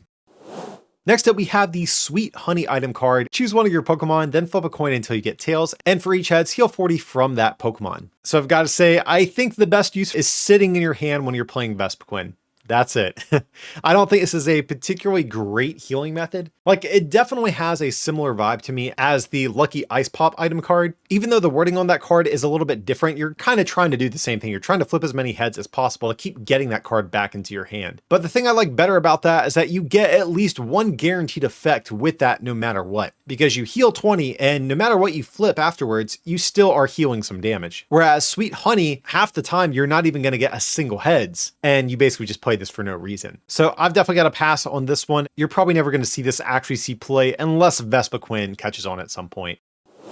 Next up, we have another item card. This one is going to be Switch Card. You switch your active basic Pokemon with one of your bench Pokemon. If you do, heal 30 damage from the Pokemon you move to the bench. So effectively, this is a strict upgrade from Switch in all basic decks. And even though it's not like game breaking or anything, sometimes being able to heal off a little bit of damage is the difference between a 2-shot and a 3-shot. Or sometimes even in terms of a 1-shot, because of cards like Inteleon and Galarian Zigzagoon may be getting some preemptive damage down on your Pokemon. But I will say lately, there really haven't been a ton of all basic attacking decks popping up. The format has really been centralized around Pokemon VMAX and VSTAR. So out of the basic decks that exist, some of the ones that could have a shot are going to be, of course, Zacian decks, even though Zacian has sort of fallen in popularity a little bit over the past year. But then also fire decks, specifically ones with Entei V, just because Magma Basin is going to be putting damage counters naturally on your own Pokemon. And this could be a way at denying those one-shots. 230 HP by default is pretty good, but once you get down to 210, suddenly an Arceus V-Star with a Choice Belt can knock you out. And Switch Cart might make a difference in these certain situations. So while I don't think Switch Cart is going to be the defining thing that might make basic Pokemon have a bit of resurgence, basic 2-prize attackers that do catch on,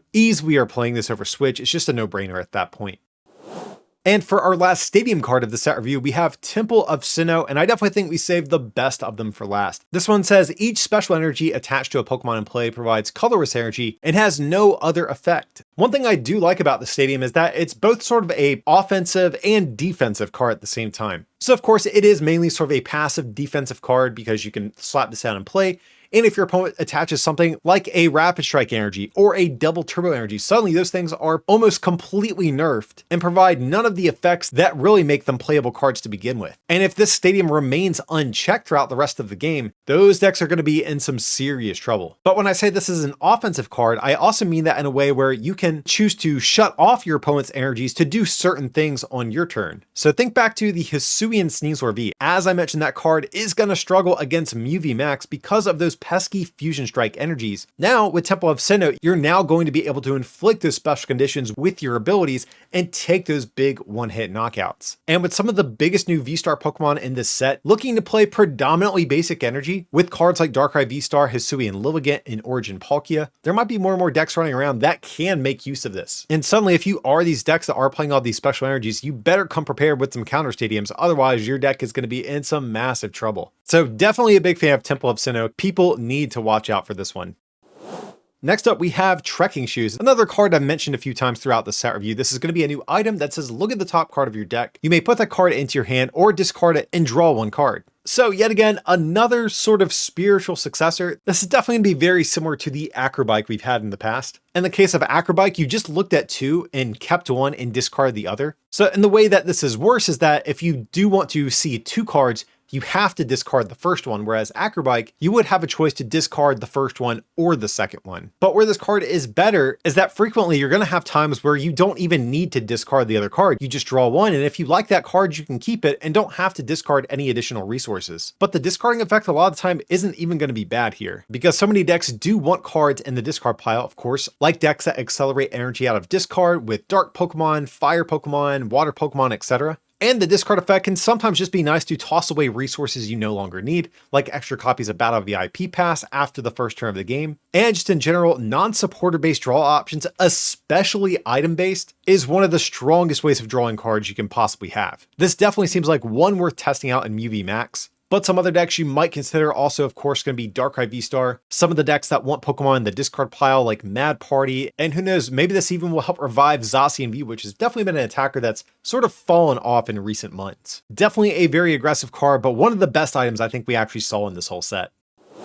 Next up, we have Wait and See Turbo. This is going to be an item card that says you can only use this card if you go second and only on your first turn. But it says search your deck for a basic energy and attach it to one of your Pokemon, then shuffle your deck and your turn ends. If the name of this card sounds familiar, it probably should. This is a callback to the Wait and See Hammer back from Lost Thunder that also had a very similar effect. It was essentially the same exact card, but instead of searching out energy, you discarded an energy from your opponent. And at the end of its lifespan, it actually did start to pop up in decks that played Green's Exploration, which was a supporter card that could easily search it out on the turn that you wanted it. But there's one key difference, and a pretty big one at that, between both of these cards. And that's going to be the last sentence here. This card is going to end your turn after you play it, which I think really kills any shot at this seeing play. Because had your turn not ended, I actually do think you could have been a fast, aggressive deck that could have chosen to go second, play maybe up to 4 of these, and try to turbo through your deck and power up an attacker to get off a huge attack on turn 1 of the game. But all of that has, unfortunately, kind of been flushed down the toilet. Because that's the big allure to this card, is the potential to cheat an extra energy in play and get off an attack. If we're just ending our turn afterwards, there's really just not much of a big advantage being gained by this. So I can't say I am a big fan of this card. I actually, when I first read this, didn't realize it ended your turn.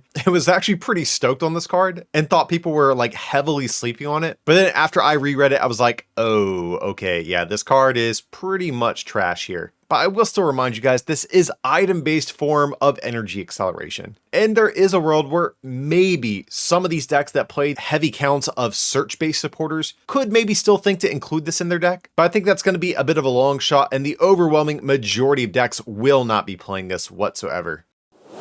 And for the last card of the set review, we have another supporter, and that's going to be Zissou. This one says, draw until you have one more card in your hand than your opponent has in theirs. So yet again, this is going to be another spiritual successor, spiritual reboot of some sort. Definitely evokes big vibes of the old Battle Reporter card from the XY era. And if you're not familiar with that card, it's for a pretty good reason. It did the same thing, but you just matched your opponent's hand size. Getting one more card than them, I don't know, is enticing enough for me to want to get behind this either. Like, don't get it wrong. There's definitely going to be turns where you can see a good bit of cards with this thing. But what happens on those turns where your opponent does only have like a 3-card hand? This isn't going to be a good supporter on those turns. And given that we do have several other very solid draw supporters in the format already, with cards like Research, Marnie, even Cynthia's Ambition, I don't see us really carving out space for Zissou. The only area where I could ever see this card seeing some success could be in some sort of locking deck. So for example, if we do see Vikavolt V catch on and your opponent is item locked and can't play a lot of the cards in their hand, Zissou suddenly does become a much more attractive card. But unfortunately, we just don't have too many locking strategies that are seeing success in the game right now.